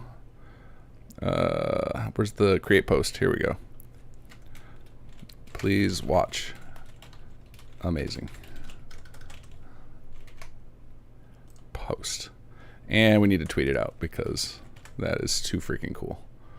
Thank you so much for making that, Erica. That's amazing. I don't even care if it's going to interfere with the number of people we get to the Fallout London Q&A because it's too awesome not to share right away. All right, let's. Thank you so much for making that. That is so freaking cool. Oh, Prilladog can be played on Starlight. Oh man, send me the link to the, or you know what? If you haven't already, do you have a link to the download in your description of that video? I'm guessing you did, but if you didn't, please put it there. I bet a lot of folks would like to have that. Okay, I guess we're not really going to do anything else because we got this bug, but I will go get myself set up to bring Prilladog on a little bit early. So Prilla, if you happen to be listening, I'll be calling you shortly. Just want to get the game in a nice spot for. Man, I'm gonna be watching that video again, Erica. That is so freaking cool. I love the mix of using the in-game stuff. That was great. That worked really well.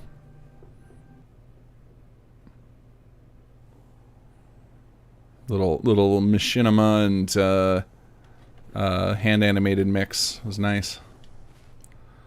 All right, let's head over to our favorites. Well, we'll go to Sunshine again. I think that worked out well last time. I'll just make sure to fly myself in the air with TCL so that I don't get distracted by random blurbs from our NPCs.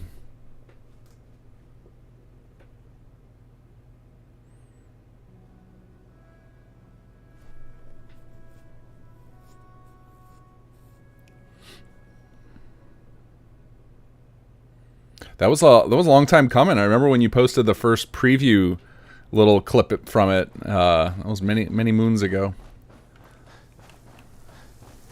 I hope you DM'd it right to Kobus so that he saw it, because Kobus is the one who put together that little audio drama. Or maybe you changed it since then, but I think the initial draft that inspired you was from that little audio drama that Kobus had put up. So hopefully he's seen this animation now. All right, let's do TCL. Oop, not T. What did that do? What does TC do? It accepted that as a command. Whoops. Nope. Bullets frozen in air.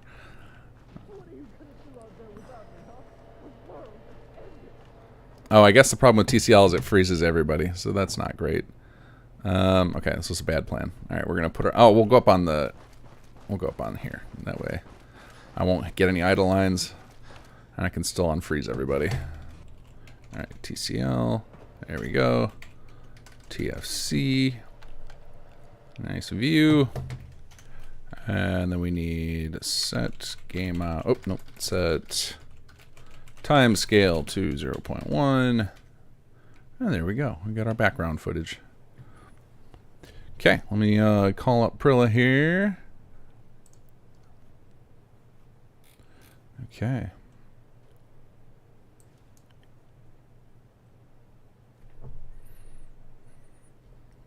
Ring, ring.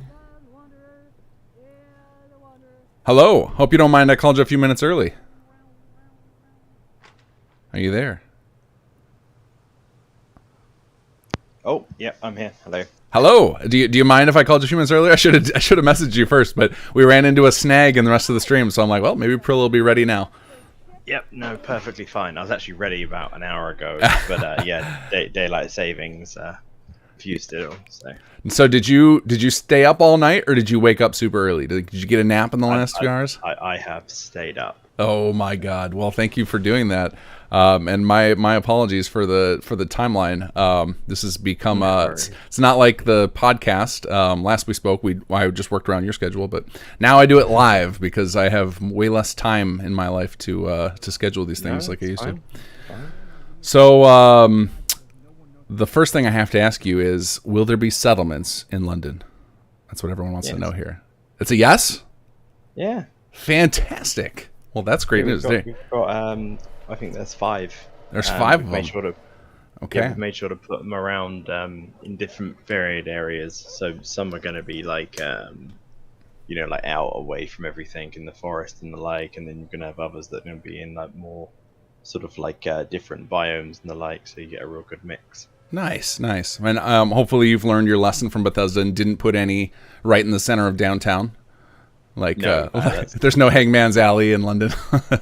No, it's there's actually someone on our team that loves Hangman Alley, and yeah, I was just like, no, that is not happening. I'm sure you have enough. You have to deal with enough performance headaches trying to get a full world space working correctly without introducing dumb decisions like that. Yeah, I mean, I mean, it's actually not that bad. We made sure to extend London out, so it actually has some like areas of like greenery around. Yeah. So like we've got like perfect places where it's just like, if anything, it helps us with level design because it's like cool, a nice clearing, great. That's where a settlement can go. So. Nice. So then I guess if you ever need testers for settlement mechanics and want to see if like SS and stuff work with it, send me a DM. I'll hook you up with a lot of people. There's a lot of folks who are always hungry for more settlements, and some of the world space mods, like we've keep poking them and being like, hey, are you going to put settlements in there?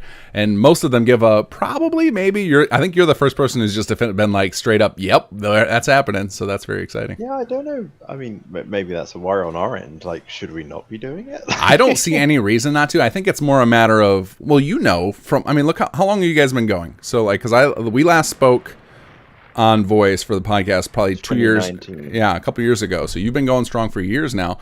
These projects take a while, right? So I think anywhere you can cut the fat obviously saves some time, but whoever implemented your settlements can probably say that it doesn't take that long. It's not that big of a project. Yeah, I'm not going to speak on Wolfie's behalf. He was sweating it out doing it. So, yeah. Well, if he needs advice on polishing them up or anything, we've got a lot of experienced folks in the Sim Settlements community who know how to do it. It's appreciated. I'll actually get him to have a chat with you guys at some point. Right on. Yeah, for sure. We can. I know there's several people on our team who have released multiple, actually 3 different people. I think most of the settlement mods that are out there, all of those people have now joined the team or on the SS2 team in some way or another. And who have written tutorials. So there's huge information junkies here who can hook you guys up. But that's very exciting news. So since we last spoke, you guys have come a long way. What do you say?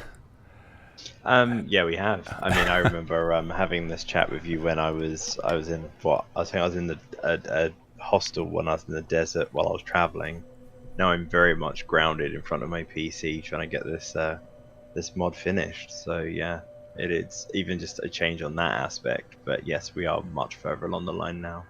Yeah, I think when we last spoke, you guys were still in the planning phase. You guys were still working out the writing, and you guys were talking about, I know you had brought up the potential of, maybe pursuing something we ended up doing with the like chunked releases just to make sure it happens. But so where do you stand on that now? Are you guys doing a full one-shot release with most of the content? Are you chunking it out in a bigger way like we did with SS2, or are you doing something in the middle? Like what's your release plan? So you're exactly right. When we first spoke, we were very much in like the early phases of things. We call it our crayon eating period. That's what we refer to it on the team. Okay. Because I don't know if a lot of people know this, but like I think every big team has basically had to restart their first year, and that's like basically across the board on all of these large world space mods. Mm-hmm. But yeah, I mean. Yeah, we have been plugging on since then, but in terms of like releasing stuff piecemeal, like in like acts, I guess that really worked for like the sort of stuff that you've done. But for us, we realized that just the nature of a large open world, we could have stuck to our act system, but then you would have just had this huge finished world space with just a few quests. So it's just like, it just inevitably just became this whole, we're just going to do it all at once and then get it out in one big release. So that's the plan still. Sure. Yeah, I think when we discussed it, you were talking the only way that it would really work in that kind of space would be to only give out parts of the world space. You'd had to like lock away sectors, and then that would have changed your world design maybe in a way you didn't want. So yeah, it would be a big commitment to do for a world space mod. Yeah, I mean, we were originally going to have I think it was sort of like the downtown area, and then like a sort of a forest area, and then it would have just felt way too blocky, like, because some people just want to go off and explore, and if you're very limited to that, it sort of becomes, I guess in my mind, a bit like Grand Theft Auto, where you can only do like one island at a time. But yeah, I mean, that's not what Fallout's about. It's all about everything. It would have felt like an old game. It would have been like one of those, like I remember when they rebooted, or is it Deus Ex they rebooted these Deus Ex, and the whole game was like chunked into these loading zones. I was like, no. I mean, I know the original was, but I had hoped for them to do it with the modern ones to do it more open world style, and I was like, bummer, we're not quite there yet.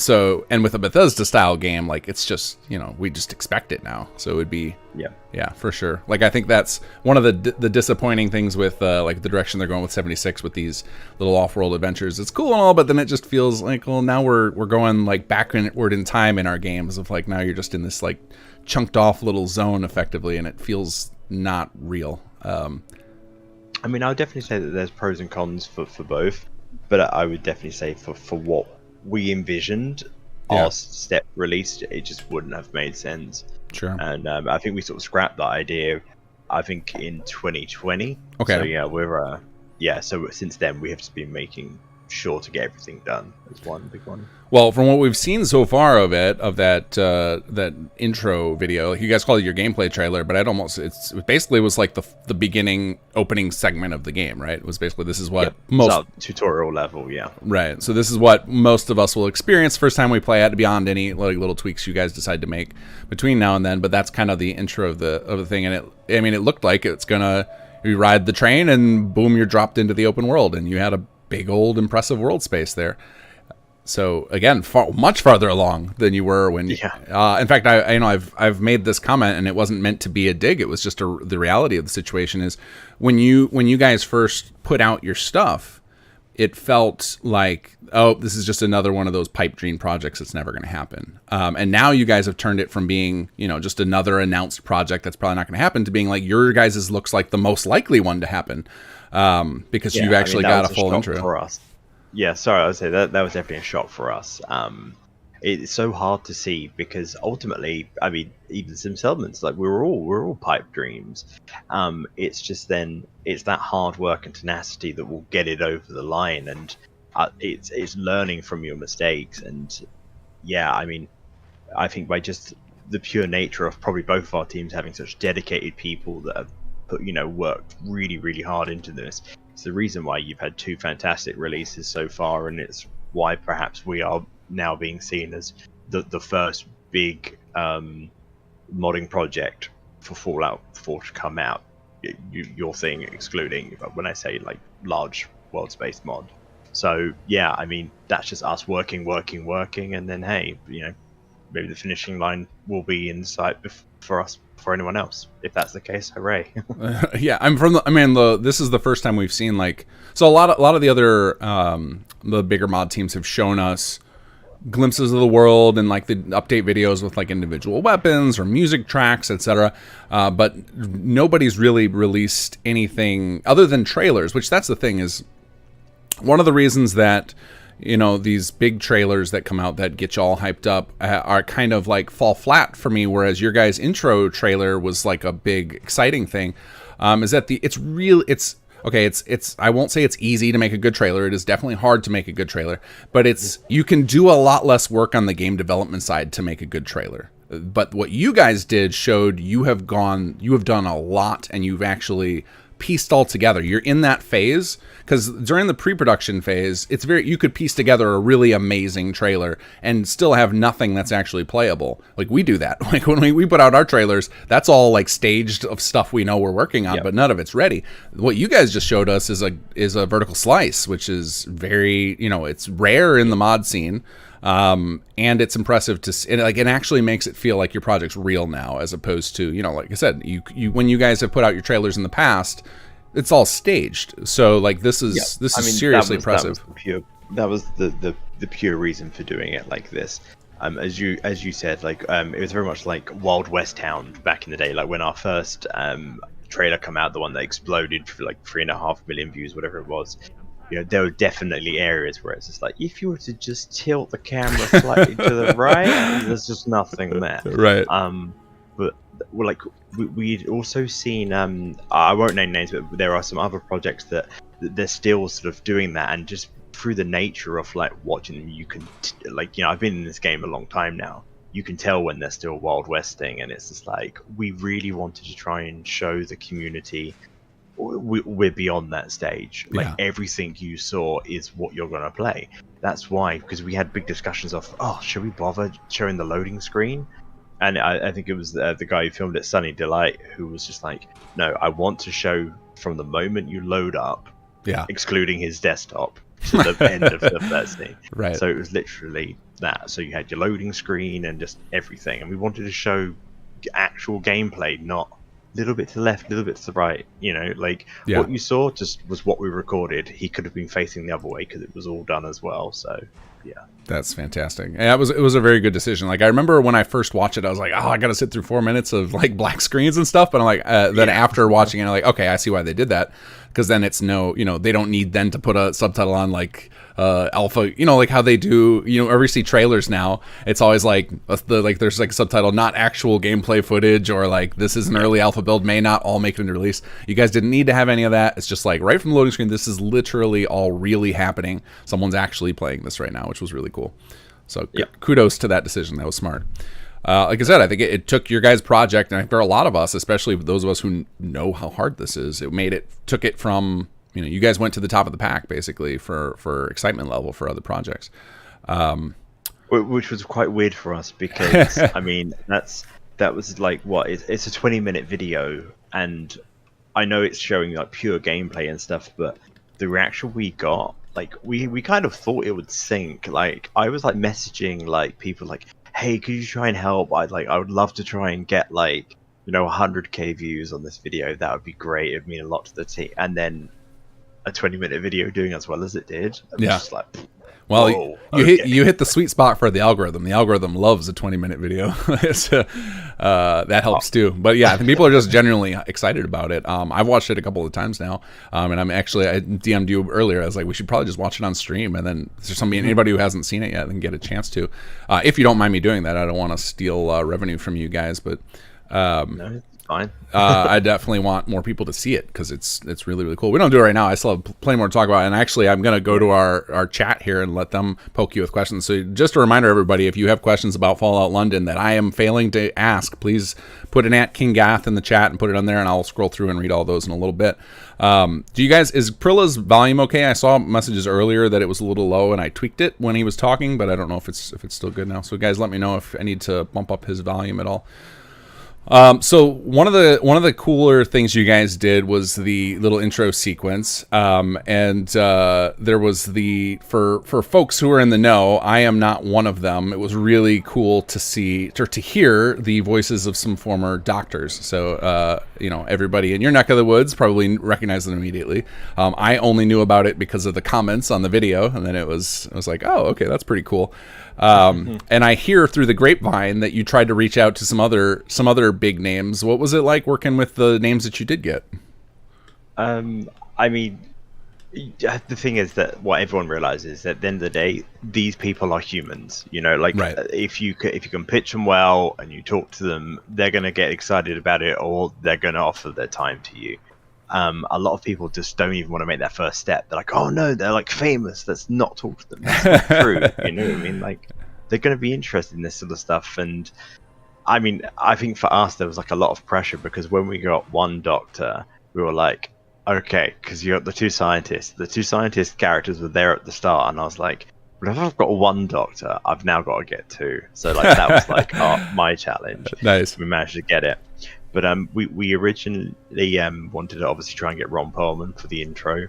Now that was fun and games going back and forth from their agent, and they just couldn't seem to understand why I wasn't offering any money. And it's just like, when we're not offering anything, it's just like they're going to do it or they're not. And we also reached out to Liam Neeson, who played your dad in Fallout 3, right?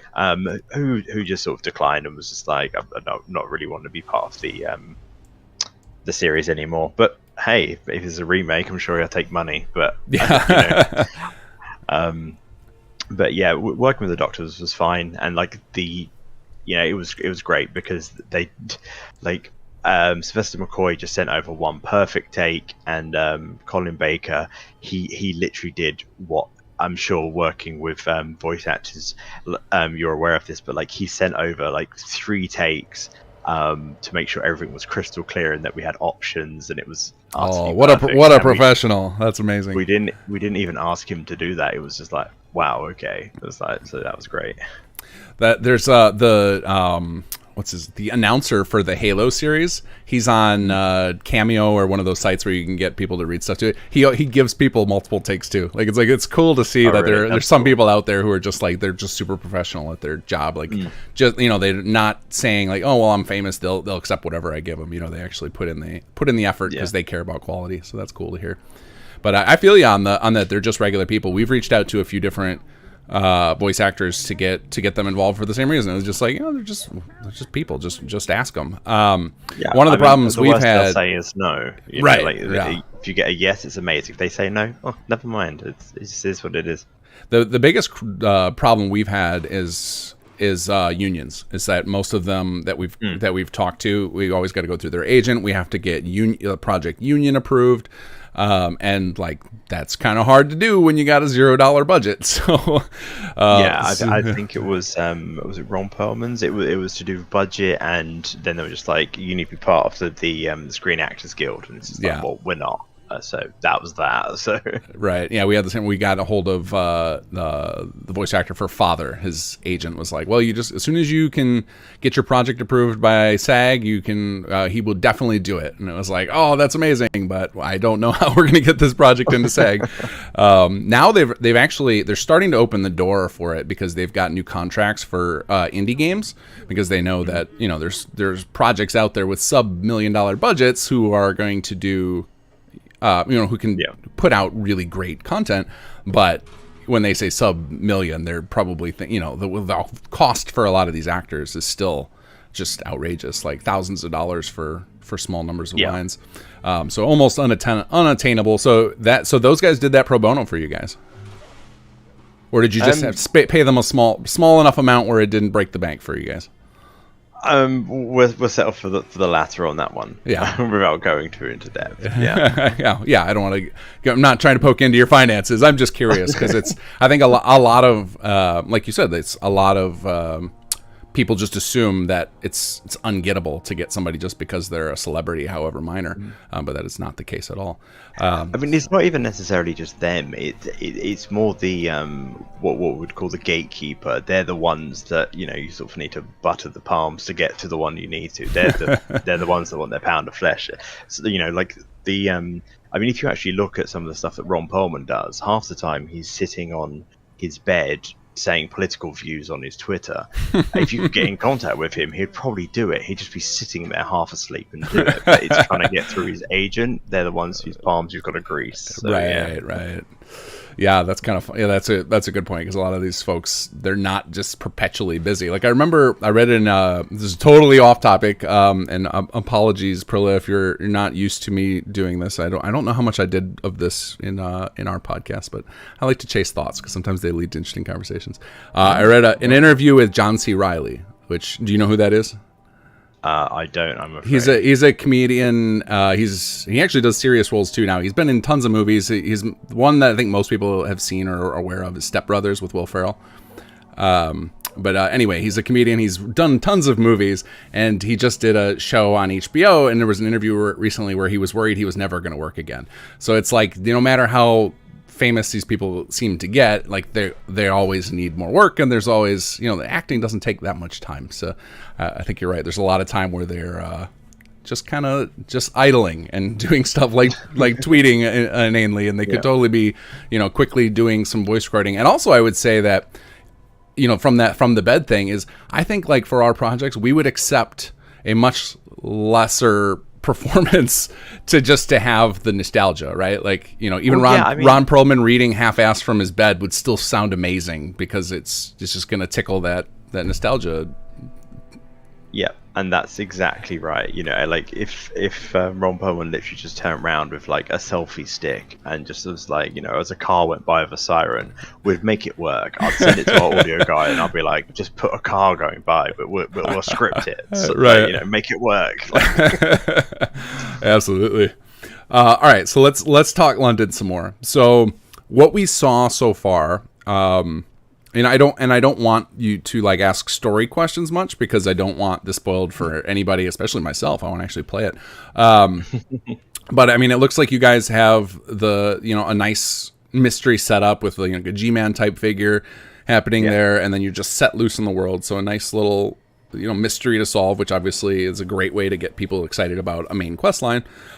So what I'm more interested in is your progress so far and like what your overall plans are. So obviously you've got a main quest line. Fantastic. That's what pulls people through the world. It lets you take them on a tour around the major pieces, and then hopefully they'll stumble upon your side quest content. So I'm assuming, because you talked about earlier that you didn't want to piece out your world because it would be empty, that you are going to have a traditional Bethesda experience of random quests to be found and things to explore as you go, not everything just going on a track. Is that accurate?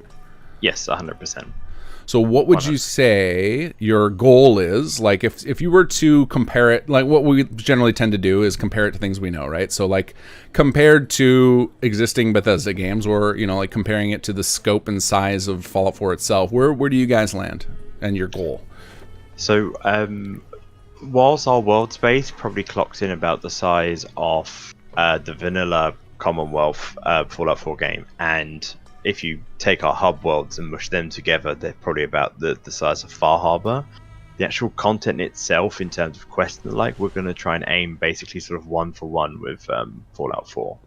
Wow, that's impressive. So is that including DLC, or just because even if you did, like, I think even if you just released with the content of Far Harbor, that would be impressive as hell. But you're talking base game level of yeah. So quantity? I mean, to be fair, if you actually, I'm sure you have, if you actually look through lots of the main Fallout 4 game is based obviously around the main quest, but like a lot of it for the original game is just a lot of fetch quests, and we've got a lot of those planned, but not disproportionate. Like, we are trying to do it sort of 1-for-1. So I think the biggest thing for us is we don't want it to feel like a mod.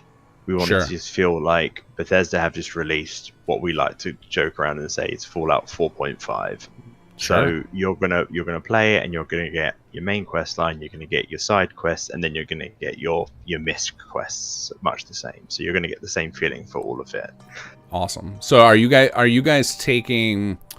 I'll chase that thought later because I want to talk more about this quest line. No, I was going to ask about, because the 4.5 thing gave me some ideas, but so that's a huge scope. I will agree with you 100% on the fetch quests. Like what we determined that about 90% of Fallout 4's quests are fetch, kill, or go talk to someone else. Like that is almost every single quest. There's just MacGuffins, and there's random enemies to kill. It's very shallow. Now the positive that I saw in that design pattern is that it does mean you don't have to spend a lot of time bug fixing for different playstyles. So you can just, if the only objective is loot this thing, it doesn't matter how they get there, or if they like find a cheese, they don't break the quest.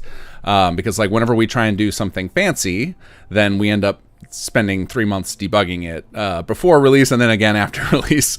So I see why Bethesda did that. Now, so it sounded like you talked about that in a fairly negative way. Does that mean you guys are trying to step above that and try and deliver some more interesting things that aren't just that? Okay, so I wouldn't say it's so much a negative point of view, but we very, very quickly realized that in terms of the scripting side of it, they are definitely that they're quite rare, as in like the people who can script to a very competent level. Like there are like, you can find level designers, they're quite difficult to find as it is, 3D designers, but like trying to find scripters in this old engine, they're like gold dust. And obviously you'll have your own, we'll have some of our own, but everyone tries and holds on to them best they can. So we realized that the quests we wanted to do, we wanted to try and focus more on the level design to make the quest interesting, as opposed to necessarily the quest itself. Sure. So even if the quest is go here, kill something, or go here, pick up the cheese, in order to get that, the level design is going to be very complex, or it'll have things for you to do in there before you go and do that actual objective. It won't just be enter a room, murder some stuff. Sure. Which is what they did in the base game. Yeah. So we realized our limitation, and we tried working with it. So we're going to have those, but tweak it by the level design, making it more interesting. Or there is a, you've got to do this, this, and this before you can murder it. So. Okay, yeah. So it's not just a one and done thing. We just had this conversation with somebody who was working on a side quest for some content we're doing, where it was going to be a whole lot of fetch kill quests, and I was like, well, let's try and to make that more interesting. Like, because otherwise, as soon as it starts to feel like a Radiant, a lot of players are just going to ignore it, and they're never going to get to the end. So you got to be careful that you don't follow too close of a pattern like that, so that people just ignore the quest.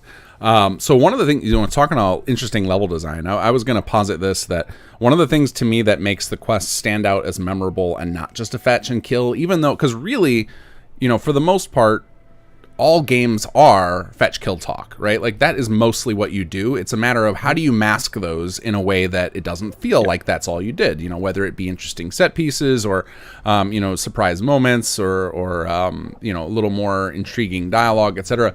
One of the things you guys did in your intro video was that I saw, one of those types of moments is when the world changes and there's something physical happening to you, so that the world doesn't feel so static. So you had like the player in the glass cage, and then the wall blows up, so you actually get to see rubble flying, and then the glass breaks from them. Like those kind of moments. I think even if your whole quest was just a bunch of fetch kill and stuff, if you throw in one moment like that, boom, it changes the whole tone of the quest, and it suddenly becomes a memorable thing. Like, to me, some of the most memorable quests in Fallout 4 are going to be like the Constitution. You get to launch the ship into the side of the building, or the quest that I got today, we were joking about, that I've done multiple times on camera and I kept trying to avoid it. The one that starts with Deegan, where you end up with the secret cabin house, or cabot house, wherever you say that, with the guy underground and stuff. Like, you get those set piece moments where something really cool happens that you don't expect to see in the engine. Like, those are, you need a handful of those, and you're all of a sudden everything becomes memorable. And that's exactly what I mean by so we put that sort of under the level design aspect for it, but that's exactly right. So if you're going to go, for example, like with the train sequence, I'm not going to say that it's the plot line, but like if you were to go to the end and you had to kill something, the fact that you have now took a train there makes it not just a walk, take a load door, and then that you've done something different, and that makes it stand out. So that's what I mean by we're going to incorporate our level design to sort of make them more exciting, even though the quest itself will still be probably one of the 3 parameters: kill, explore, or collect, those sort of things. Yeah, absolutely. Well, and I think that's the job of the writers, right? Is to just to mask how limited games actually are. But I think one of the cool things about going that direction you guys are doing is that it doesn't actually require a lot of scripting. Like, you can do some pretty powerful stuff just with like proper animations and real simple scripting triggers. Like, that is one of the, like, Papyrus is actually a really well featured language. Like, it can do crazy stuff like some settlements, and it can also make doing cool stuff like you guys did in your intro take relatively minimal amount of scripting. Like, somebody who's not super trained in it can pull stuff off like that. Yeah, I mean, then again, like, where I think you guys have definitely gone off the deep end, where you've got like all these scripts and everything like that. As you said yourself, there's a lot of then tweaking to make sure it works and play testing. But if the trigger box doesn't go off, we know what the problem is. So that's really what we want to do. It's just like, oh, there's an issue here. Oh, the alias is wrong. So we want to, that's the sort of stuff that we want to do, just purely because of the nature of. We don't have the largest scripting team. The ones we've got are solid, but it's just trying to keep their workload down because they've got a lot to do. So it's just about the realistic approach.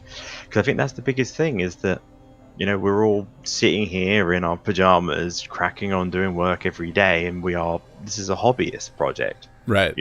My job is to make sure that it gets over the line, along with all the heads of department, but at the end of the day, we're not sitting here being paid a wage where we wake up and do it.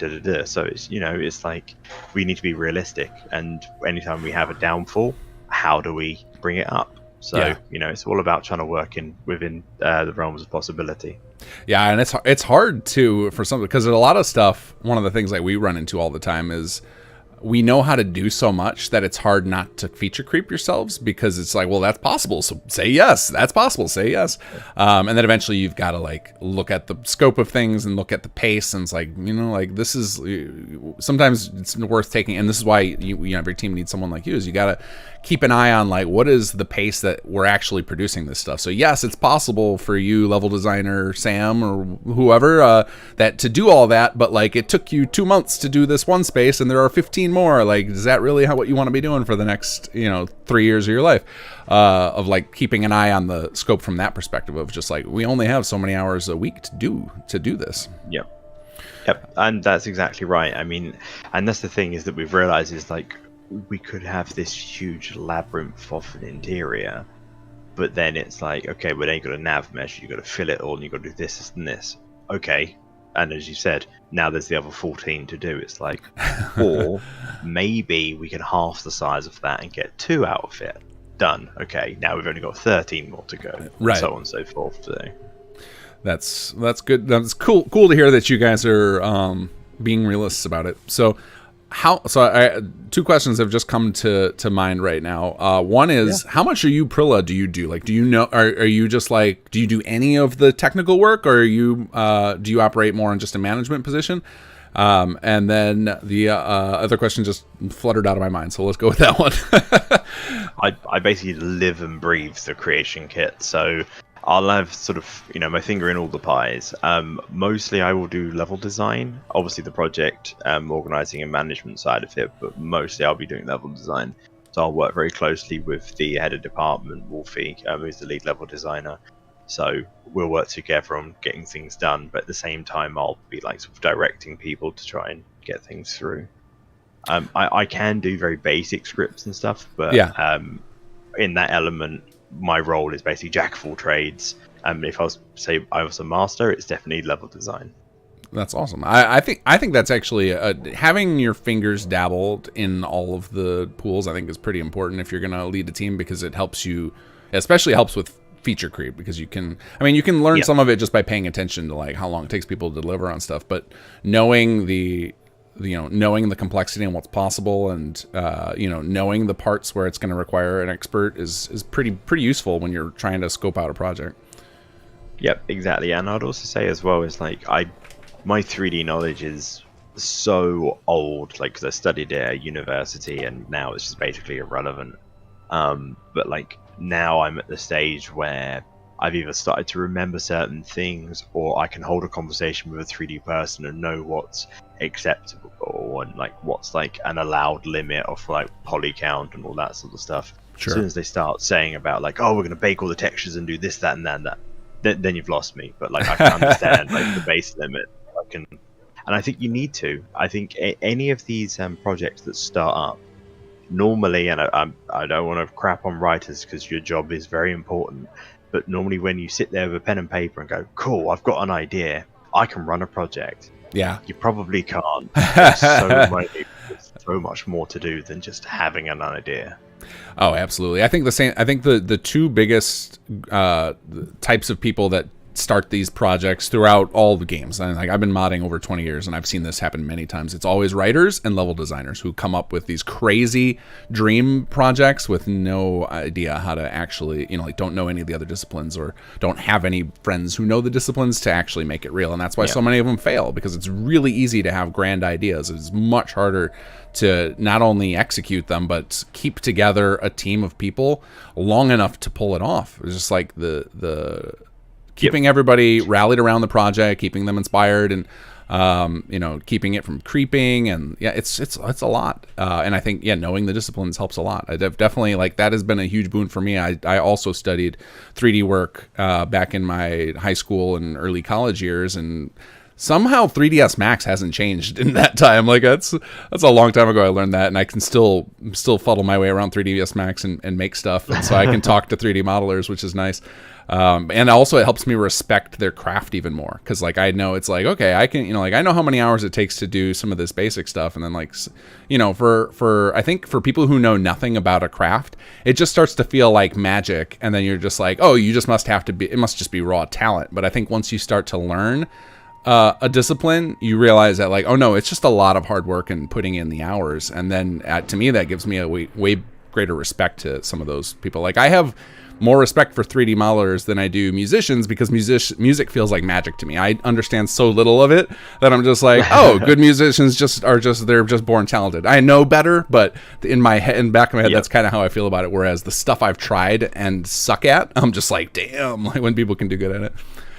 Yeah, I mean, I would definitely say that was one of my biggest learning curves, was trying to understand how much work it was in one of these other professions. So things like a 2D artist or a 3D.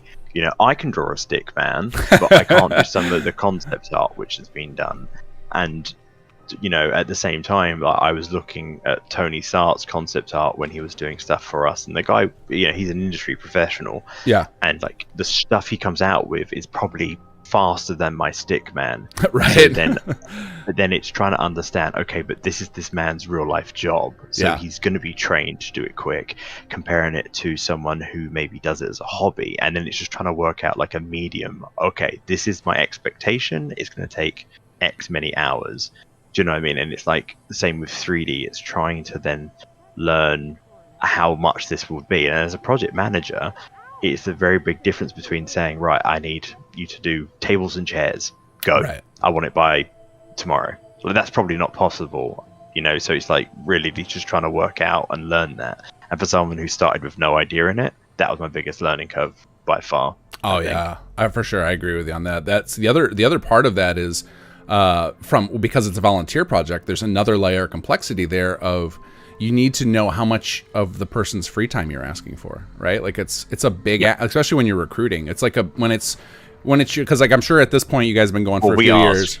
We ask now when people apply, one of the first questions is, we know that your time here is flexible, right, but obviously by joining there is an element of you know, expectation. What sort of time do you think you can give us? Because if someone turns around, they could show us, you know, the Mona Lisa of artwork, right? But if that took them a year to do, that's no good to us. You know, I'd much rather have something that's not as good as the Mona Lisa that's done in 4 days. Do you know what I mean? Right, so right. It's, you know. Yeah, but that's one of the things you learn with experience, and like you have to have that knowledge as a project manager, because you need to know not only how long does it take, but you need to know how long does it take them, and then you can calculate if they're available X hours per week to work on stuff, how much stuff can they legitimately produce, and how much of that time are they actually going to give you. It's like it's all these things that it's hard to know, like at a glance. Like you said, they can, you know, in their onboarding can show you really cool stuff, or even people I've worked with for a long time.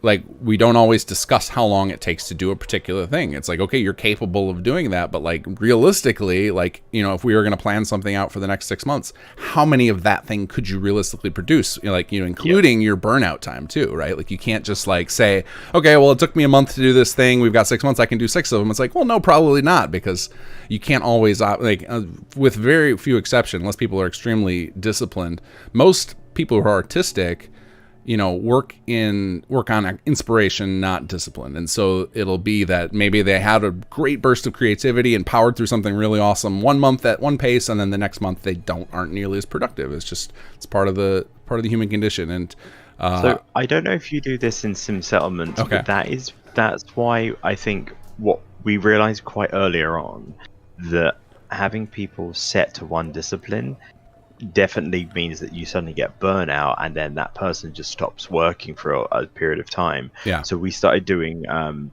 although people have their set discipline, they do definitely branch out into other ones, mainly to try and avoid that. I don't know if you guys do that, but say for example, Sunny Delight, he's the head of 3D. Okay. Definitely when he's bored of doing 3D, he just does level design instead. Now he's doing implementation stuff, so he actually keeps the ball constantly rolling, and everyone's being helpful. And it's a way to sort of avoid burnout. I don't know if you guys have done that, but that's something that we realized that we needed to conquer quite earlier on. Yeah, we do for some people. So it's basically the way we have done it, because we're you know, we've been putting out content for once a year for the last 5 years. We basically every cycle we just talk to everybody on the team. They're like, hey, are you interested in sticking around? Is there any other discipline you want to try out? So then usually so we give everybody an opportunity to try their hats at different things. But yeah, everybody kind of sticks to a core discipline, and then it'll be like, well, what else do you want to explore? And then either it'll be they go solely into that, or they're going to just dabble on the side. But yeah, it's definitely a person by person thing, because some people, it's like if they're even getting close to that point, they just want to tap out for a while. So then like offering them something else, they're just more like, no, I'd rather just go play video games again for my 40 hours of free time or whatever. What's a video game? Right. Yeah, I've been recently dabbling my toes into other games in the mostly I find now when I choose a game, it's not necessarily to like just play and experience something I missed out on. It's more like I want to keep up with the current trends in the industry so that I'm not making boring games, right? So like I've been playing a few games recently that are popular, just to be like, well, what is the expectation for this style of gameplay? Like I haven't played a 4X in probably 7 or 8 years. I was like, I should play like Stellaris and some of these, all like Humankind, all these ones are coming out to see like what are the big changes in that style of gameplay. Like that to me now, gaming has become R&D more than R&R. I mean, I think because I'm literally, because of the timings of everything, I'm actually going on holiday tomorrow, so there was no way I was going to be able to do work, so I actually managed to play a computer game for like the first time in like a year, and I don't know, I still had the guilt. I'm like trying to play it, and I'm like, there should be something I'm doing. Yeah. I know I'm going to be sitting at the airport, like where my plane will inevitably be delayed. I'll be there like, could have built an interior by now. Like, it's gonna happen. Now, do you have a developmental laptop you're taking with you on your vacation? So I mean, that's what I did when we actually had our last interview, I guess, because I was working while I was traveling. But no, this time this is for me. I'm actually going away for a bit. You know, we had a good release of a video. Yeah, it's just me time. Do you feel like you feel like you've earned the break finally? Yeah, and I also have the added bonus of where I'm going. My phone won't work out there either, just because I don't have it. So it's like I actually am going to be disconnected. So fantastic. Yeah, that's for me. Whenever I try and do that, I can go about 5 days without like on a vacation, and then after that, I'm like chomping at the bit. And even during that 5 days, I have to check in my messages because I don't want to come back to 1,000 messages. This is like I get a lot of DMs and stuff, and so like to come back after 5 days, it would be a nightmare. Yeah, I think that's one thing that I think people forget quite a lot of the time, is that like, especially if you're in like a project manager role, is like I've definitely had it where I've been just doing like managerial stuff, and then I'm like, I feel bad. I'm like, oh, I didn't do any level design today, but I'm actually still doing stuff for the project, even if it, because I'm technically doing the actual thing that I'm supposed to. Yeah. The level design I'm not really meant to be doing, but it's so weird because I feel there are definitely times where people are just like, well, I could do that. It's like, really? Because, it's like I've got 17 unread messages. I wake up to like 10 a day. Yeah. And normally it's just people who have found me and asked me FAQ questions, but that's not the point. It's just like, oh, there's so much. Yeah, there's a lot to it. But I will say from my experiences, the days where I can either delegate something or where I helped somebody on the team get unstuck, those to me feel more productive than my best coding day, because because it's almost like I feel like I multiplied myself, because it's like now I know that those 3 or 4 things are going to be done,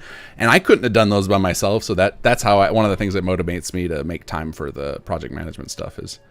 Yeah, I mean, when the whole team is sitting down trying to solve something, like I think the entire train idea was literally, I think when we originally set that up, it was an elevator on its side. Like you clicked a button and we changed the elevator to the train, and then boop, off you go. You're on a sort of sideways. And then we realized, no, that still feels a bit too much like the old, the train is a hat. Right. So, and then we finally like fully animated it and stuff, and yeah, it was like, this is a lot better, but it was like that sort of team effort of like, how do we do this? And then eventually the 3D guy was like, you know what, I'm gonna do it properly. So, I love those moments where the whole team is gelling when working well. That's really good. For sure. So how much of the progress for London would you say you would thank COVID for? Like, how much did your project blossom in 2020, 2021? Oh, I mean, I would definitely say it sounds so weird to thank a virus, but like it definitely saved the project. Sure. Because as I said, realistically, I think with what we were doing, and this has been perfectly honest, because as I said, like everyone restarts their first year, and at the end of 2019, when within like the first month of sitting down and actually taking stock of what we needed to do, yeah, that was when it was like the make or break, because we just restarted and was like, cool, now we're going to do it properly. And you know, like within what, about 3 months, we had managed to make up like the entire year's worth, because that was like peak pandemics. Everyone's all locked inside their homes, so it was just like we could just sit and grind and grind and grind, and we rapidly overtook what we did in the first year, and it was a lot better because we knew what we were doing. But yeah, that was definitely a boon for us, as weird as it is to say. But Yeah. I'd definitely say it saved the project. We went through the exact same thing. Like SS2's story and almost all the quest work we had done basically had to be completely redone. Like we took a major steering point at some point in development. And 2020, I think like everybody stuck at home was why it happened. Like it was just like, oh, okay, well now all of a sudden a lot of people on the team who were doing a few hours a week are suddenly doing 40 hours a week. Like, well, holy cow, we're cruising. I mean, we suddenly had lots of people who, because of the way, because obviously lots of our team are British, we got hit like a train. Lots of people were losing jobs all over the place. I know that was global, yeah, but I mean, for the longest time, the UK were like, no, this isn't a thing. We can deal with it.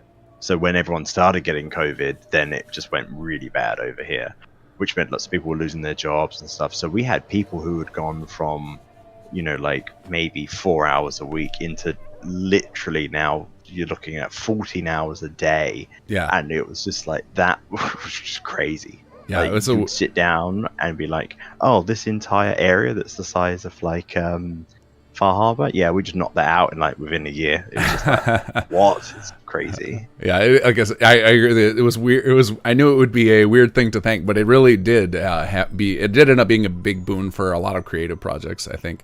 Yeah. So yeah, I was curious if you guys had the same experience we did, and it sounds like you guys had almost the exact same experience, including the doing a reboot of a sense. Like we didn't do a full reboot, but it was enough of a reboot where it was like we didn't have to throw away a bunch of work beyond writing. But sometimes like the writing can be a pretty significant amount. I know you guys worked with Nika for a little bit on your story. Like how much of a overhaul has your story gone through during? Is that the big overhaul when you say that, or did you guys throw out level design too? Oh no, so we basically had our I mean, we basically just started anew. We had a lot of the core ideas down. We knew what we wanted to do moving forward, but yeah, I mean, if we had kept that world space, one, it would have been done and released by now, but it would have also have been crap. There's no word for it. Like you should release it as a modder's resource when you're done. I think Captain America said it best. No, I don't think I will. Like, it'll be an interesting piece of like gaming history there, though, to be like, hey, look, we had a world space that was all done, and now look, you can compare it to like what we actually released. I think a lot of people would be interested. I mean, I think because we had messed up the scale and. Because the thing is, like, when you start with a complete blank world, it's so daunting. You just start like just slapping down like placeholders and stuff, or you start ripping stuff out of vanilla just so you can sort of get like an idea of everything. Yeah, I think like realistically, like the Thames River at that point was probably like the sort of like as wide as like the small bridge going to Sanctuary in terms of scale. Like I think the whole of London was going to be Far Harbor sized. Okay, which would have just been a mess, you know, like we didn't accommodate anything.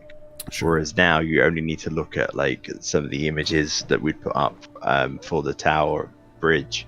It's huge. Your scale looks impressive. Scale. Yeah, it looks proud. And like even like obviously in all these games they scale it down some. Like obviously like Boston isn't 1-for-1, but it's impressive enough where you're like, this is a good video game approximation of it. It's a good artistic take on it. Yeah, I mean, I think the biggest criticism that we have is like, oh, can someone tell the devs that London Bridge Station isn't the one that's right next? It's like, we know it's called Game Crunch. Like we know the stations are not there. Like. Right. Well, I think a lot of people forget is like how boring a 1-for-1 would actually be. It's like go play any of the games that do try and do a 1-for-1, and you'll see how much dead space there is where there's just nothing to it. Because it's hard enough to fill up one of these worlds without having to have it look the same street after street after street. Because there's a lot of in every city in the world, there's a lot of boring sections that you don't want to have to explore. I mean, I think there's a lot of empty derelict buildings in Fallout 4 that you can't open, and I posit if they were all explorable, you'd actually get bored of exploring pretty quickly. Yeah, I mean, what I was actually going to say is that the problem we actually have is the game crunch is it's not like we could just take a bit out the middle or whatever. So north of the river, so the other side of the river, there's a lot of buildings all dotted around that need to be where they are. But the problem is that on the flip side, on the south side of the river, everything is mostly residential. Mm-hmm. So if it was to be crunched the same, it would just be really boring on the south side. So we've sort of had to sort of scrunch it only on one side and not the other. So that's why you're now going to have people go like, oh, well, this doesn't make any sense. It's like, well, we're improving your gameplay. we can put it back, but you don't want that, trust me, because residential housing, not fun.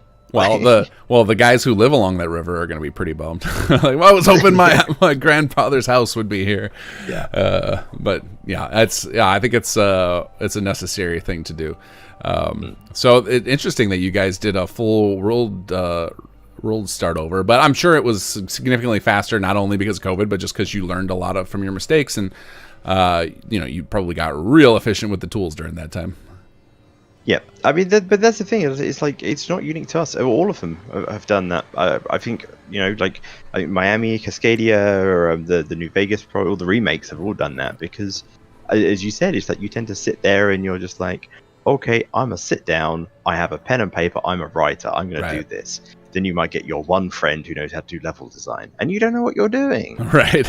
and then after a year, you suddenly know what you're doing because you've been doing it wrong for a past year, and you're like, right, let's do it again. And you do it, as the saying goes, it's always better the second time.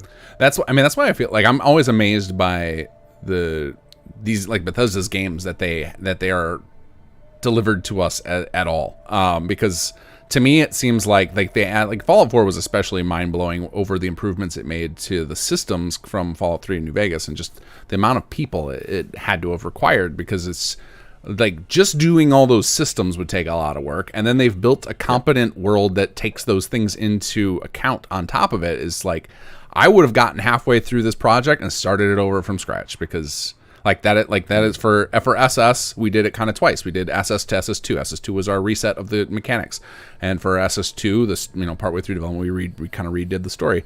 And doing that on a world space level, I can't imagine not wanting to do that every single time I developed a game. I'd want to at some point be like, okay, well, we learned a lot from there. Let's do it right. Yeah.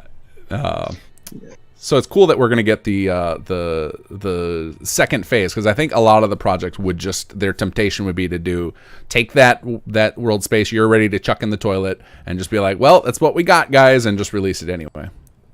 So that was how did that conversation go with the team? Like, because I'm guessing you as the project lead were the one that made the determination. We're like, guys, I think we got to hit reset. How did that go? I mean, it was just the fact that it was just like, there was so much going on under the bonnet that was like wrong anyway. It was sort of like not even my choice. It was more, it just needed to, like, in order to try and fill up the size of London, we were literally copy and pasting bits from vanilla and putting it in a new world space just to try and fill it quickly so we could see it. And well, that makes errors, a lot of them. Sure. Especially when you didn't know what you're doing. You're just like, oh yeah, I'll just do this, I'll just do that. Yeah. But yeah, it was All right. So I want to. So I know this is really late for you, but I wanted to do two more things. I want to watch through your vid here, so that'll spark some ideas for questions, and then I want to go to the viewers and see if they've got anything they want to ask. I know they've got a few questions queued up, but I bet we watch this, we'll queue up a bunch more. So let me mute my game so that's not distracting us here. And I've got a window ready to go here. Let's drag this over. And feel free to tell me to stop at any time if there's something in particular you want to point out in here. Otherwise, I will be doing that. So, guys, this is the full gameplay trailer for Fallout London. You can watch this on their channel as well. I'll try and remember to put it in the description when we're done. So can you tell us at what point we get to the point where they're like, is this that stuff that was before that? Is that all in the game? Like, is everything so far? Is everything we've seen happen in the game, or was some of that? Where am I supposed to be watching this, by the way? Oh, sorry, on my live stream. You don't. Yeah, you don't have it. Okay, I guess yeah. So you can follow along. That would be helpful. Let me see here. I tweeted it out a couple hours ago. That would be the best spot to find a link to it. I do have it, but there must be a delay because I'm still watching just the background. Okay, so like there's some intro stuff that's going on there. It's like it has the vibe of like you know, the telling you the production company and everything that comes up before. Mm-hmm. Is this everything from the moment we start this trailer? Yep. Is this everything is in game? Everything's in game. So you guys have hijacked the whole EXE with when your mod's installed, everything else gets disabled. Is that accurate? Yeah, well, as soon as you load, you are playing Fallout London. That's why we refer to it as 4.5. Got it. So, this is a question I think. So I saw somebody else already asked, and you've probably been asked a million times. Everyone is saying they can't see it. They can only see your paused game. They can only see my paused game. Okay, that's odd because everyone was able to see Erica's video earlier. I thought maybe they didn't. Maybe I just watched it by myself and enjoyed it. Let's see here. Let me do. So that's good that I happened to stop it. So. How do we get this to capture? That's game capture. No, this says it's display capture, so there must be something funky with YouTube. All right, give me a moment here. I'll get this figured out, guys. Let's see here.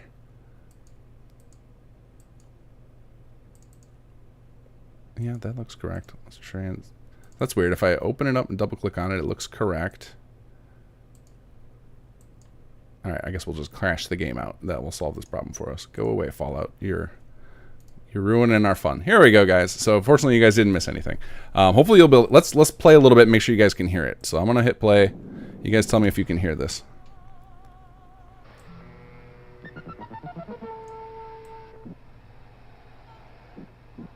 Yeah, I see it. Okay. Can you guys hear it too?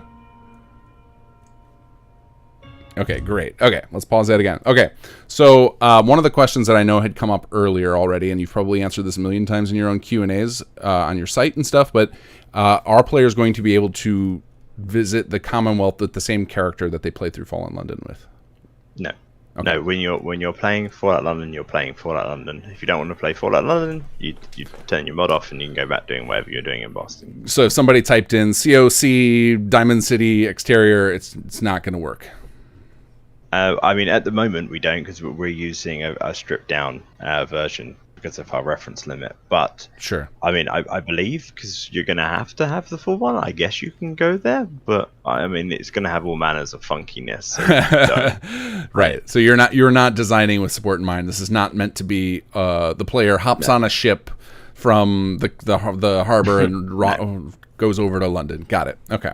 All right, so let's start this back up. So this is full on hijacking the game, which I think is totally cool. So this is something else. I'll let it keep playing because this is going to be. You guys do like a full slideshow here, right? Mm-hmm. So one of the other things I wanted to ask is, I know you mentioned you don't have a lot of scripters, but it does seem like you're hijacking a lot of things like the skill menu and stuff. How much new gameplay are you guys putting into this outside of just the questing traditional? Like when you say 4.5. So we wanted to basically cherry pick the best bits that we wanted from New Vegas and the best bits from Fallout 4, but also while keeping it still like Fallout 4. We didn't want to go too far away from it. So you see, like there's the XDI user interface. There's some of the skill systems we brought back, not perks. Traits. So yeah, we can cherry pick and do that to give people basically a new feeling when they play this. Awesome. Okay, cool. Those who emerged from the ashes did so from a network of underground bunkers known as pin dust. I will say, if my answers are a bit rambly, it's because it's 5:20 in the morning. I know you're really tired. That's why I was like, let's get some filler here with some. I could tell I'm losing you. But this trail, this I think is going to get a lot of audience questions, and hopefully those will wake you back up again.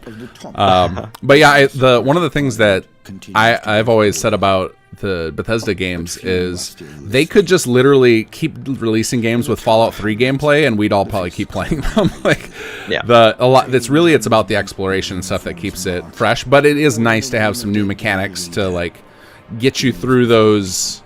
Like, without some new mechanics, some of those less exciting story-driven moments, those would be a little bit of a slog. So it's nice to have a handful of new things to tinker with.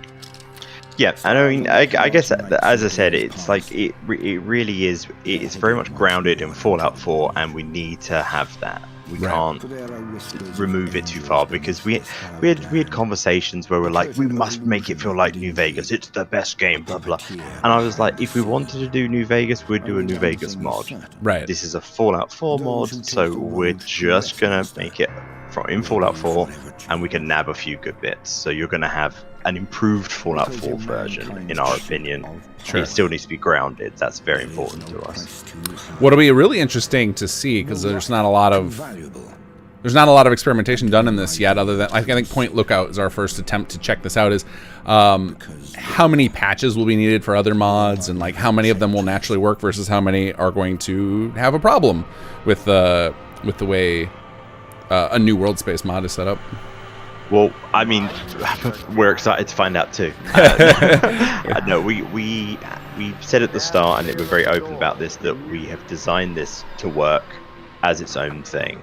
Sure. And I think this is something that people need to remember, is that and the reason why I keep saying Fallout 4.5 is because, you know, just like when your next game comes out, when Fallout 5 comes out, whenever it does, you're not going to be able to sit there and go, oh, does my weird titty mod work on this? It's like, no, you need to wait for the new one to come out. Right. So it's much the same. It's like, if you go in there, sure, certain things will work, but if you can only get the gun from Boston, well, you ain't going to be able to get it in this. You're going to have to open up your console command to get it. So. Right.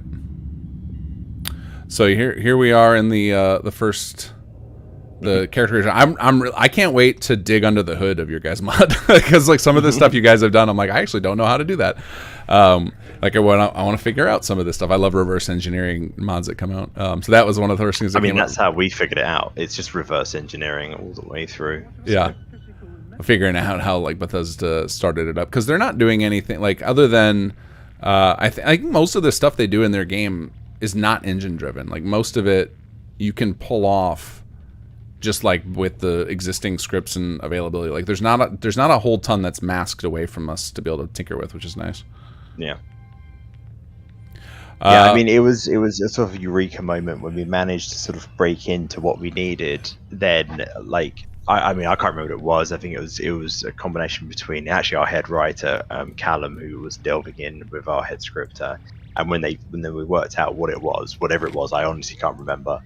That was it. Everything else just started falling down around it. Like, cool, we've got what we needed. We've got the nugget. We can now script. It's like, yeah. How much? So you guys, you must have to require F4SE, yes, to do like XDI and stuff. Yeah. Well, our XDI is merged in. So one of the things that we wanted is that we don't want people to have a lot of. I mean, if you look at the Frontier when it came out, it had so many like things that you needed, compatibility stuff. You need like so many different files. Yeah. We just want it. Our goal is to basically, yes, you'll require F4SE because we can't get that in as far as I'm aware. But the one thing that we want to try and aim for is that it'll be one file, falloutlondon.esm, right, and then you're good to go. So everything else, like XDI, has been merged into it. Okay. That was a lot of effort as well. We were lucky. Because the guy who made it, I think, was Russian, but we're lucky that our head scripter is Russian, so they actually were able to talk to each other. Oh, nice. So. Language bonus. Yeah, for sure.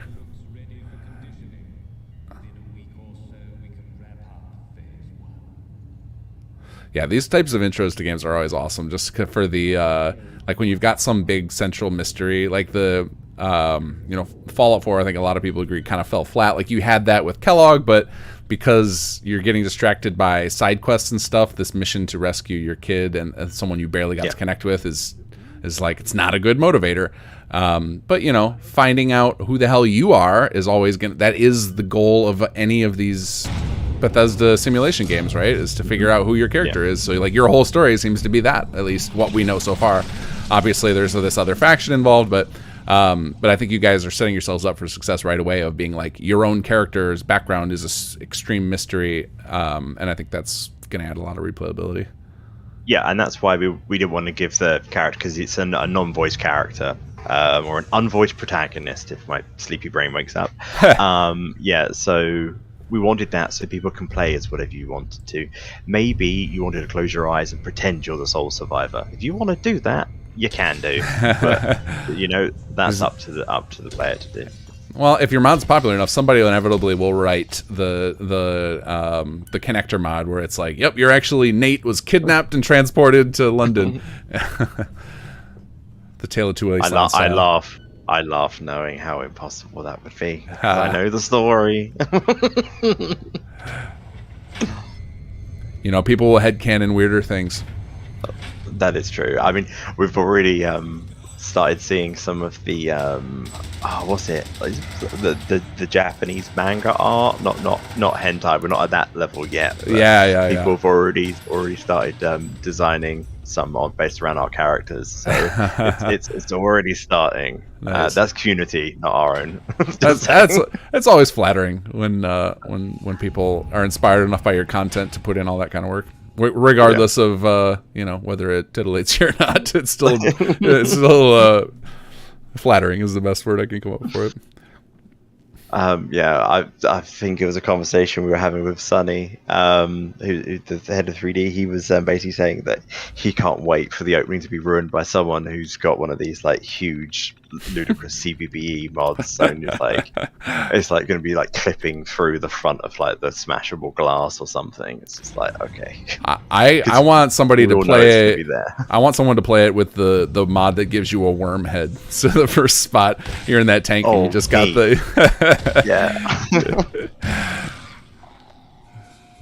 I noticed I think this is the moment where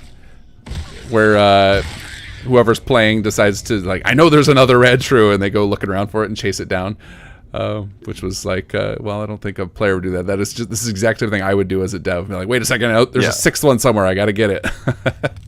Yeah, so this is partly the fact that we wanted to show actual gameplay, like that there is a possibility that because they're rad shrews, they don't have like the highest what's the word, like they're not brave, so they will run away when all their friends get killed, and that is exactly what happens there. So that's why he was like, okay, I'm gonna go kill it. The low confidence score or whatever the stat is called. That's the one. Yeah.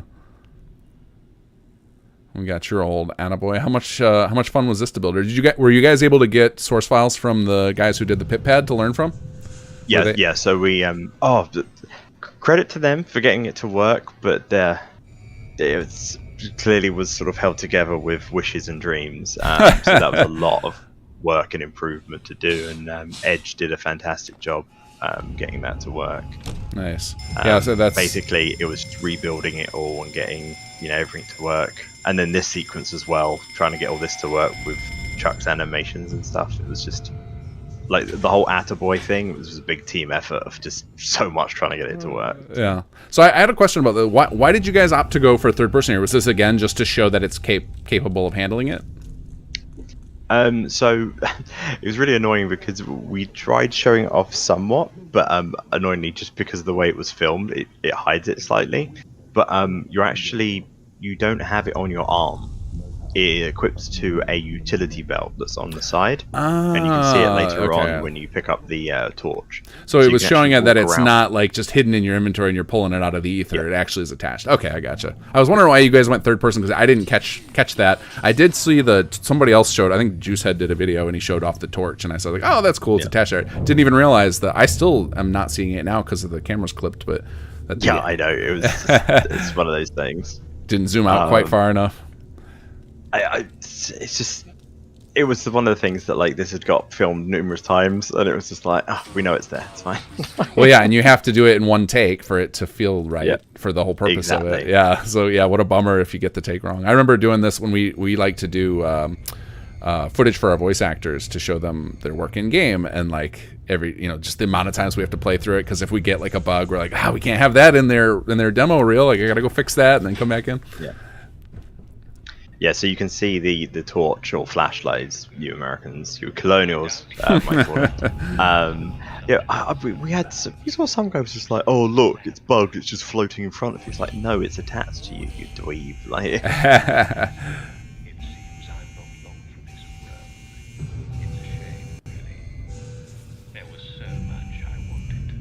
So yeah, because we noticed a lot of people have tried moving away from the ARM-held devices. So we were just like, cool, let's try and have, something that you just bring out. And it always bothered me with the pit pad. As you said, it just came out of the ether, so that's why we come up with this system that you can have it attached.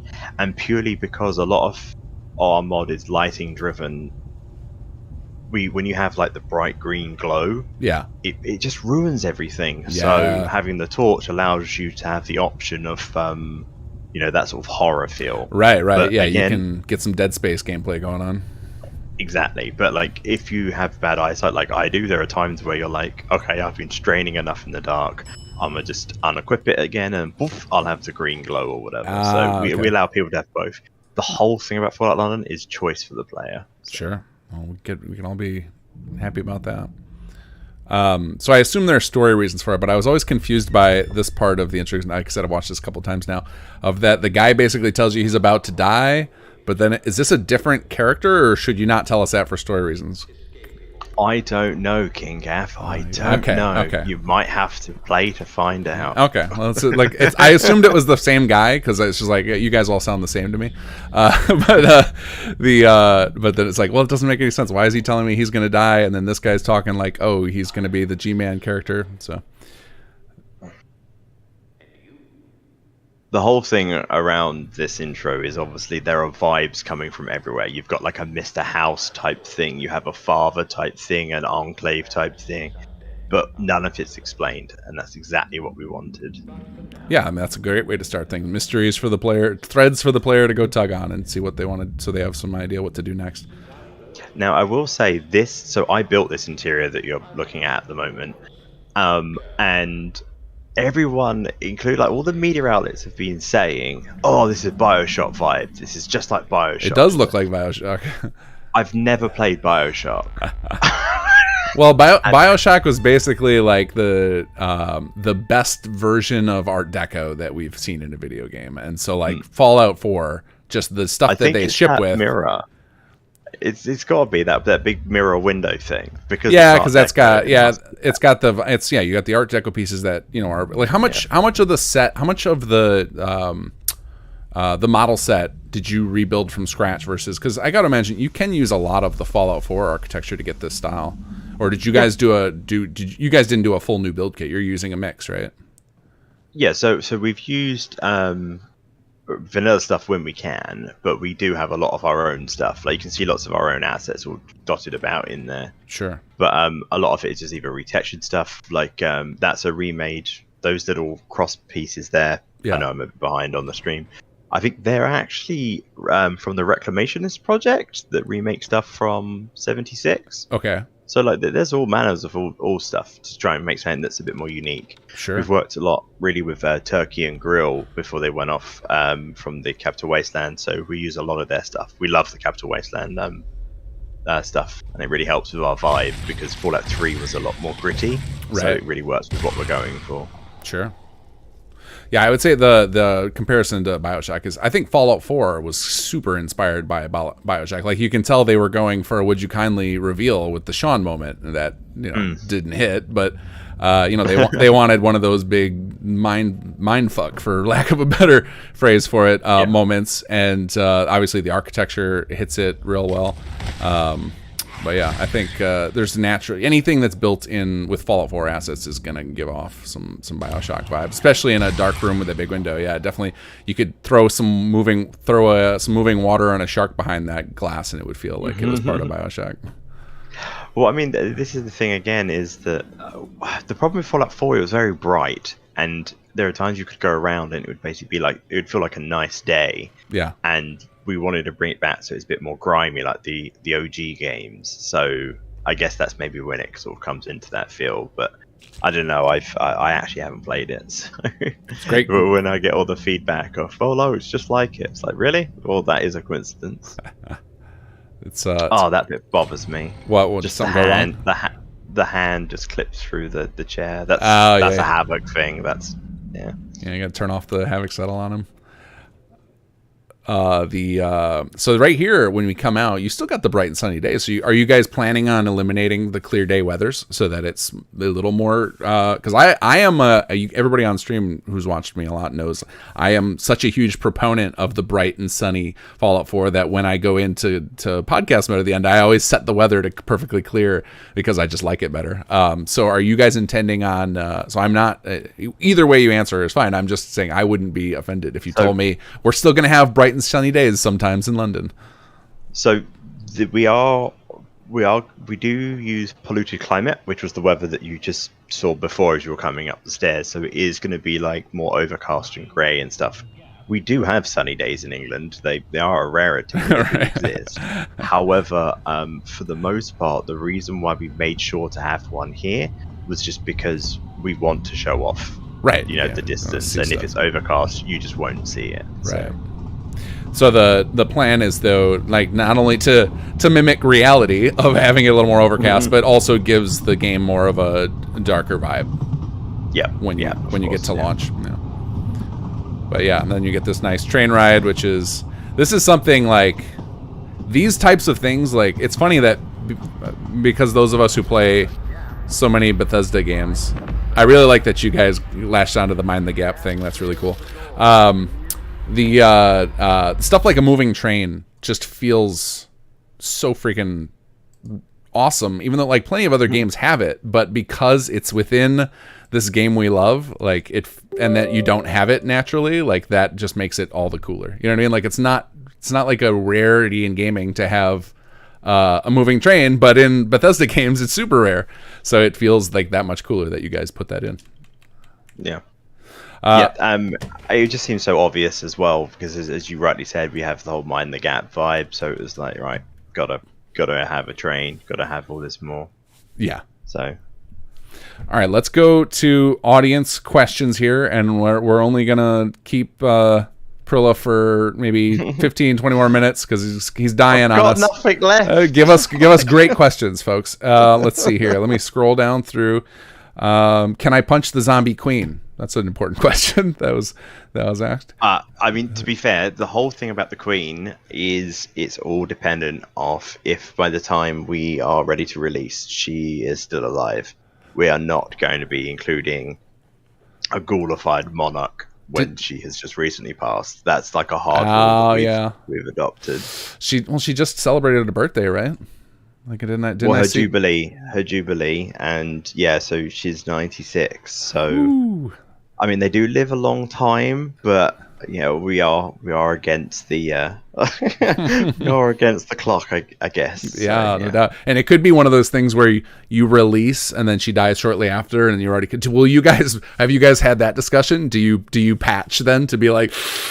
No, so to accommodate for things, we have literally said that when we release, if that is the case and we've released, it's too late at that point. Okay. Like if she passes the day after, that sucks for us, I guess, and her obviously. But if she passes during development, then we can change it. But we're not going to patch something out. No. Okay. That was mostly a joke comment, just because it's such an odd thing to have to worry about, right? But it's a nice respectful thing to think about. The reason why is because there are a lot of people in England who are very, they love the royals, and we're already aware we're going to be treading on some toes. So we are dealing with it as respectful as we can. Sure. Yeah. So yeah, it's the only time that we are like dead set to be like, no, if that happens, then no. That's fair. It's just a strange thing to think about. But I think that even the question was a joke. But Let's see here. I haven't played Fallout. Let's see. I'm trying to not, or just go to the questions for you.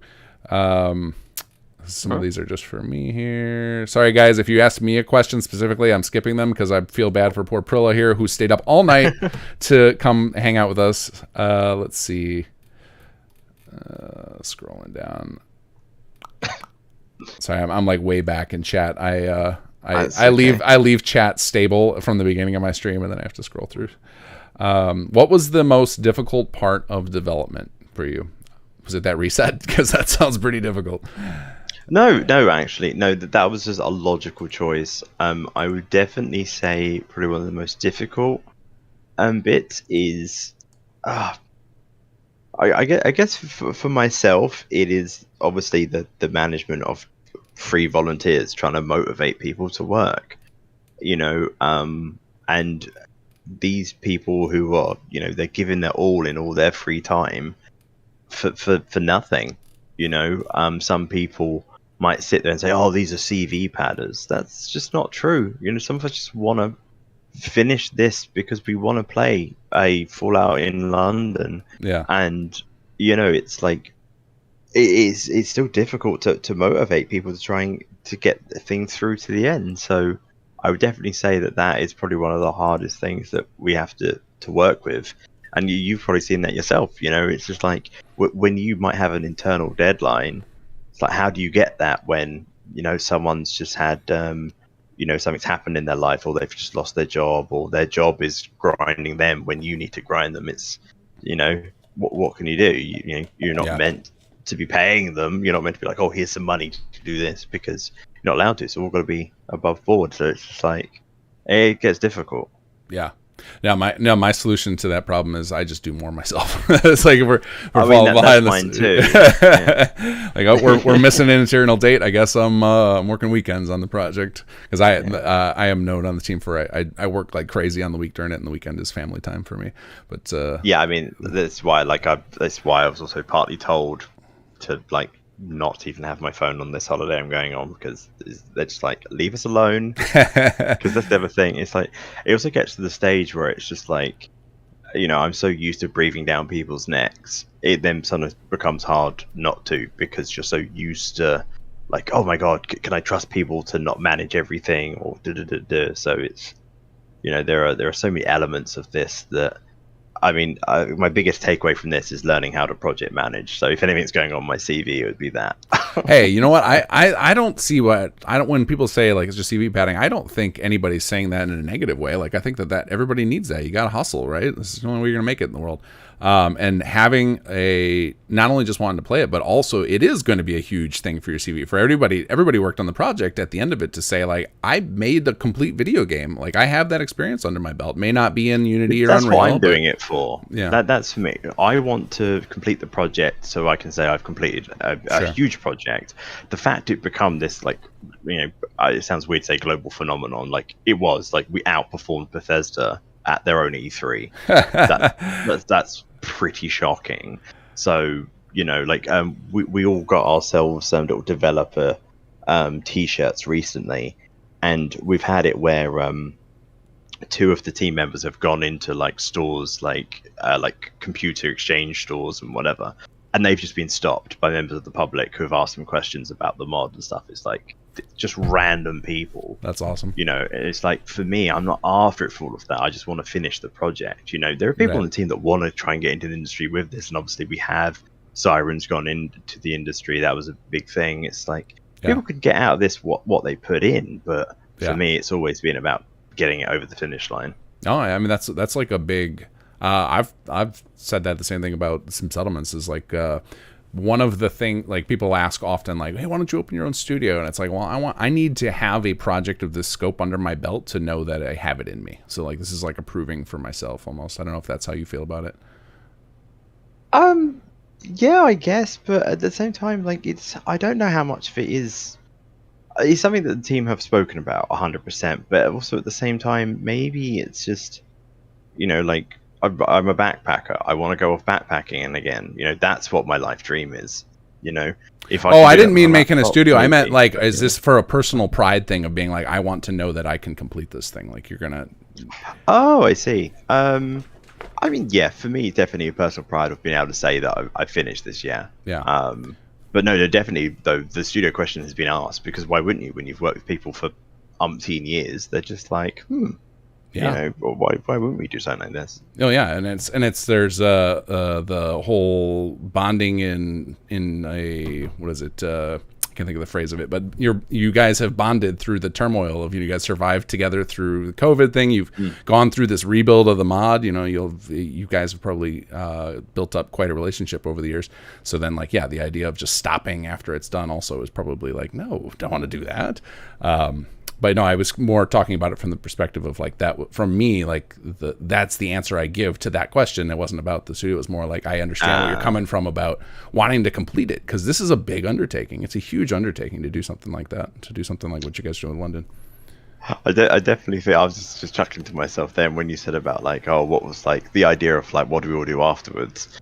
Mine would probably be able to sleep or play a game without feeling guilty. Definitely do that. You say that now, but just don't wait. As soon as you guys get close to a release date, you're gonna have your next idea niggling at the back of your brain. It's just gonna be poking you. Paris. That's next. Paris. Let's see. The Bacon Dragon says when can we play? He said it was a joke, but I think we all want to know that. Is like, do you have an estimate of? We do. Okay. We do actually.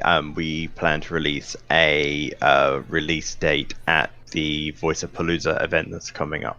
When is that? I don't know anything. I've never heard of Voice of Palooza. Voice of Palooza, it's the Wes Johnson event to raise money for the Alzheimer and dementia research. It's done by the guys over at Fallout for Hope as well. Oh, they also cool. partnered up with it. Nice. Yeah. When is that? Why do you have to ask me at 6 in the morning? I don't remember the date. Well, we can look it up. Somebody can look it up. I think our panel's on the 25th, I believe. Of like next month? This month. So you're releasing this in days? No. We are announcing a release date. Oh, okay. I was like, wait a second, what? Like, that's great. But anyway, so it's far enough along you're comfortable announcing a release date. Then that's like, yeah, we're getting this soon. Okay, that's pretty awesome. So you can think that. Well, you don't pick. I mean, unless you're. Are you guys? Okay, I'll ask this then. Are you willing to delay if things go awry, or do you guys operate under once a date's out, it's happening come hell or high water?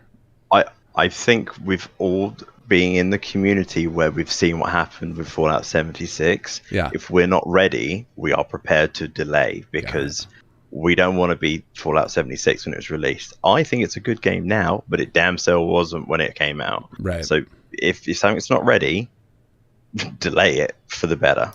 So. Okay, I'm everyone on the team knows I'm hardcore about the other direction. We will cut features until we're hitting that release date once we announce them publicly. That's why we switched over from specific dates to choosing we chose a seat like for our last week, so we said fall, because it was like, well, that gives us technically like a 3.5 month window. We can pull it off. That's why we'll probably announce like just like a date of a year, because technically then that gives us up until like the 31st of December. That is, I have done that as well. We announced a specific date and then we released it at like 11:58 that night. I was like, it still counts. We still did it. I mean, I've done it before where because we try and do our quarterly video obviously on like the last date of the quarter. And I had it where I actually just completely forgot. Like, I had the video ready to go, but I hadn't even uploaded it. And I started uploading it, and it was just taking ages. And I was just like, it's still technically the same day in somewhere in the world. right. Yeah. Time zones, they got my back. Yeah. So Chris McLeod says, what prompted the standalone items, and are there other planned standalone items down the roadmap to keep London in the minds of players? So our standalone release schedule that we had originally, the original one, they were just like ones that we had coming out, and that one became a mess. That's the one time that COVID did actually do us dirty, because like the people who were doing stuff on there got sick, and then that just like delayed the whole thing, because we were working on them. They weren't all complete when we had announced them. They were still being worked on. and it was only meant to be finishing touches, and then just stuff went wrong, people got sick, and then it just became a bit of a disaster. So we did finish it, but like we finished it like 2 years later, and that's mainly because when we realized it had gone wrong, we just started focusing on the project, because at the end of the day, people want to play Fallout London, they don't just want standalones. So we just changed what we were doing and focused on the correct thing. But they all came out. But we do have a plan for a new one that will release some new bits coming out. That mostly they're going to be like outfits, maybe a couple of weapons. But yeah, they are planned to come out, and these ones are actually already done. They're literally all sitting there good to go. So when we announce it, which I think we're doing again on the same Fallout for Hope event, we'll be announcing our new release schedule, and then we'll start releasing them out. So yeah. Well, I think one of the benefits that came from doing that gameplay intro, where it's proven that you're taking this seriously and that you've made it to a far enough stage where you can show stuff like that, and then once you do a date, I think people will pay more attention to your future trailers too. So I think you're gonna be able to keep it in people's minds. I don't think you will have to release a lot of content other than little trailers and sneak peeks, because now your project looks legit. So like that's going to be one of the huge benefits, because a lot of those little pieces that people have been releasing, and this is I guess I'm playing devil's advocate against the release of those little tiny pieces of weapons and stuff. I think they make the mods look smaller. Like when Miami and stuff releases those things, it's cool. I actually really like the one they did with the quests, but without the quests and stuff, if it's just like a weapon, it doesn't look like a lot of effort. It's like, then it kind of has this feel of like, that's all you've done so far is a couple of weapons. Whereas like now that's an interesting point of view, actually. I mean, I can understand it. I mean, what I find is a bigger worry is when one of these large projects has not released anything at all. Like, I would say that's actually a bigger worry. But I think for us, I think I'm not downplaying the Miami one, because I think it came out really well. But that much like how when we had our release with the plane coming over and stuff, that become like a big redivert of resources, and it just starts detracting from what we're actually supposed to be doing, which is Fallout London, or the main thing. And it's like, it's cool, but do the thing you're supposed to do. But that's why what we've done now is we literally are we still have our the plane thing acts as a trader for them all, so he will get updated to then have all of the new items that are coming out. So when they're all done, but he'll be updated, then you can just get like a one-stop shop for everything. Sure. And the reason why we're releasing these things, it's just because they're already done and they're in the mod. So it's just like, here, have this, in case anything, touch wood, it doesn't, but if anything was to happen and Fallout London would just implode, people can still get some of the content that's in it. Yeah, like that I'm all that, I think it's a fail safe. Sure. Yeah, it's a fail safe, so people can always guarantee to get something, as opposed to, here's a cool quest, woo, look how amazing it is, because then it's just distracting, in my opinion. And I agree with you. I'm not saying that I agree with that viewpoint. I'm just saying that to me could be part of the mindset that comes from it, of that when people are releasing smaller content, when people really, like you said, they want to see everybody making progress on the big promise, which is like the initial pitch of like, here's a new game in new location. So seeing like that, I think people, rather than getting like a weapon, would rather see a trailer showing like, hey, here's another chunk of story content we've completed, or here's like a full, here's a preview of a zone we're going to walk you through. Like that stuff to me feels more meaningful as a player. Like when I see that, I think that stuff feels more meaningful than the individual releases. Yep. I mean, I think you're very much right with, I think when we were first starting to like to show any like scraps of thing, it was just trying to gain interest. We don't need to get that extra interest, like I think everyone on our team currently has our like Discord server, like almost like the public channels are fully muted, because they gotta focus. It's so it's just so crazy. Like we went from, we celebrated like 10,000 members, and like I think like overnight we our next one is like 20, and that's literally been like what, the first month, like, you guys are masochists. You have a public Discord. Whew. sometimes we sit in it and talk to people. I do not. Like now knowing like that, especially like the way Discord comes down on people for not moderating their own channels. I'm like, nope, not doing it. I don't have the. No, see, you need to remember these people are the ones you're making it for. Yeah, and I will happily. I have no problem chatting with people, but I do not public. I hate public discords. I think they're awful.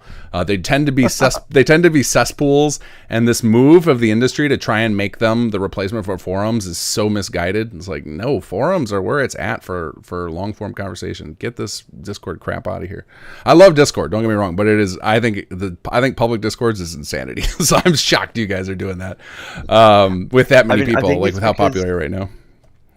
Well, I mean, I think there's things that we have always prided ourselves on our community focus, because I guess that's where we all came from. Sure. I don't know, like because we obviously have our private developer Discord, right. But we also share ours with the public, in the fact that we can see who's on.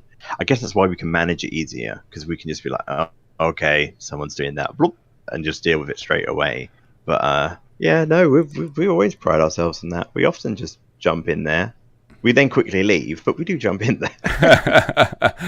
Yeah, that's just a personal. I feel like the requirement for moderation is too much extra work. It's a lot of hours that people could be using toward making their mod instead.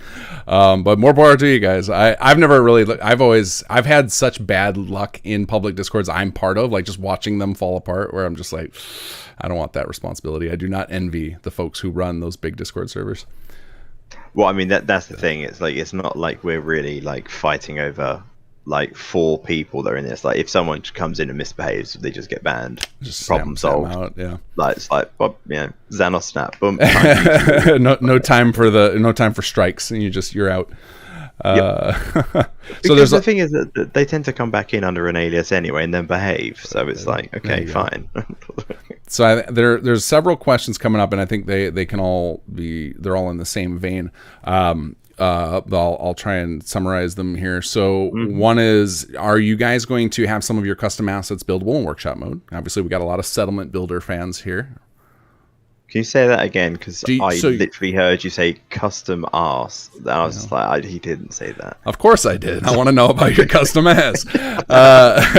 No, the custom assets that you have created, are they? Makes more sense. Do you guys have plans to make those workshop buildable? Maybe not at release, but eventually at some point.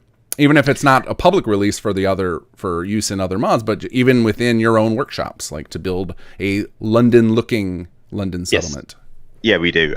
We've actually spoke to a couple of guys on the team, because they want to release like a little kit, because there are some people that want to actually have like double-decker buses that they then turn into their own player homes and that sort of stuff. Sure.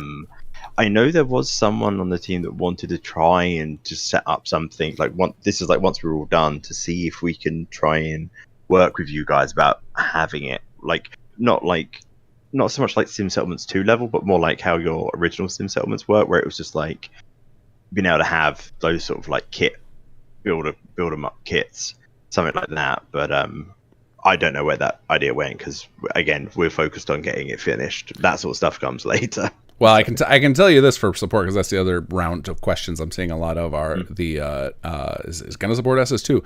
The way that we've written and designed SS2, the story content requires the Commonwealth, but everything else is designed so it can work in any of these world space mods. So as long as you guys aren't touching Workshop Parent and you're still using it how it was meant to be, which sounds like you are, then SS2 will plug right into London, and people will be able to build plots in there like they do in any other settlement. Well, there you go then. Yeah. So, and then if people wanted to make building plans with your assets, it would work just as it does in SS2. I would love to. I would that to me, because like I'm now playing how much like I enjoy talking to you, because I very much was like, when Sim Settlements, the original one, dropped, was probably back when I was actually able to play the game. I was literally blown away by it, and now it's just, like from what I've seen, I've only been able to watch people play Sim Settlements 2. It looks fantastic. So I would love at some point for there to be able to just be like a Fallout London like SS2 pack, where it's just like You know, like you just go into a settlement, there's a whole bunch of like double-decker buses in a cab. Like, yes, I'll be down with that. Yeah, well, somebody else is asking is like XP Versus says a modder's resource kit for SS2 add-on makers would be super cool. I would personally do plots using it if it became a thing. So yeah, if you guys end up doing like a workshop mod and you want to open up permissions to be like, yeah, and you can use these for add-on buildings, I know there'd be several people who would take you up on that. Oh yeah, I mean everything that we put out that goes up on the Nexus is free for anyone to use however they want, and they give credit to the people who made it all. We very much believe in that. So yeah, if we release like an asset pack and then people want to turn it into like a bunch of plots, with blessing, crack on. Yeah, so fantastic. All right, Prilla, I'm gonna let you get some sleep. Thank you for taking the time tonight to talk about the mod. We are all very excited for Fallout London, and now I'm gonna have to find out what the hell Voice of Palooza is and get involved in that. If nothing else, just to see your release date drop. So that's very, very exciting. So I'm going to guess a end of 2023. We're gonna see Fallout London. I know you don't have to say anything. Just let me live with that dream. I'm gonna go to sleep now. Yeah. So have a good night, and yeah. Thank you so much for having me. It was great to talk to you again. Yeah, for sure. All right, take care, Prilla. And then no worries. Thank you everybody in the audience for tuning in, and thank you those of you who donated tonight. I am gonna do the same and also go to bed. It's not 6 a.m. for me, but I do not want to be awake till 6 a.m. So, all right, everybody, all right, then. Take care. All right, bye.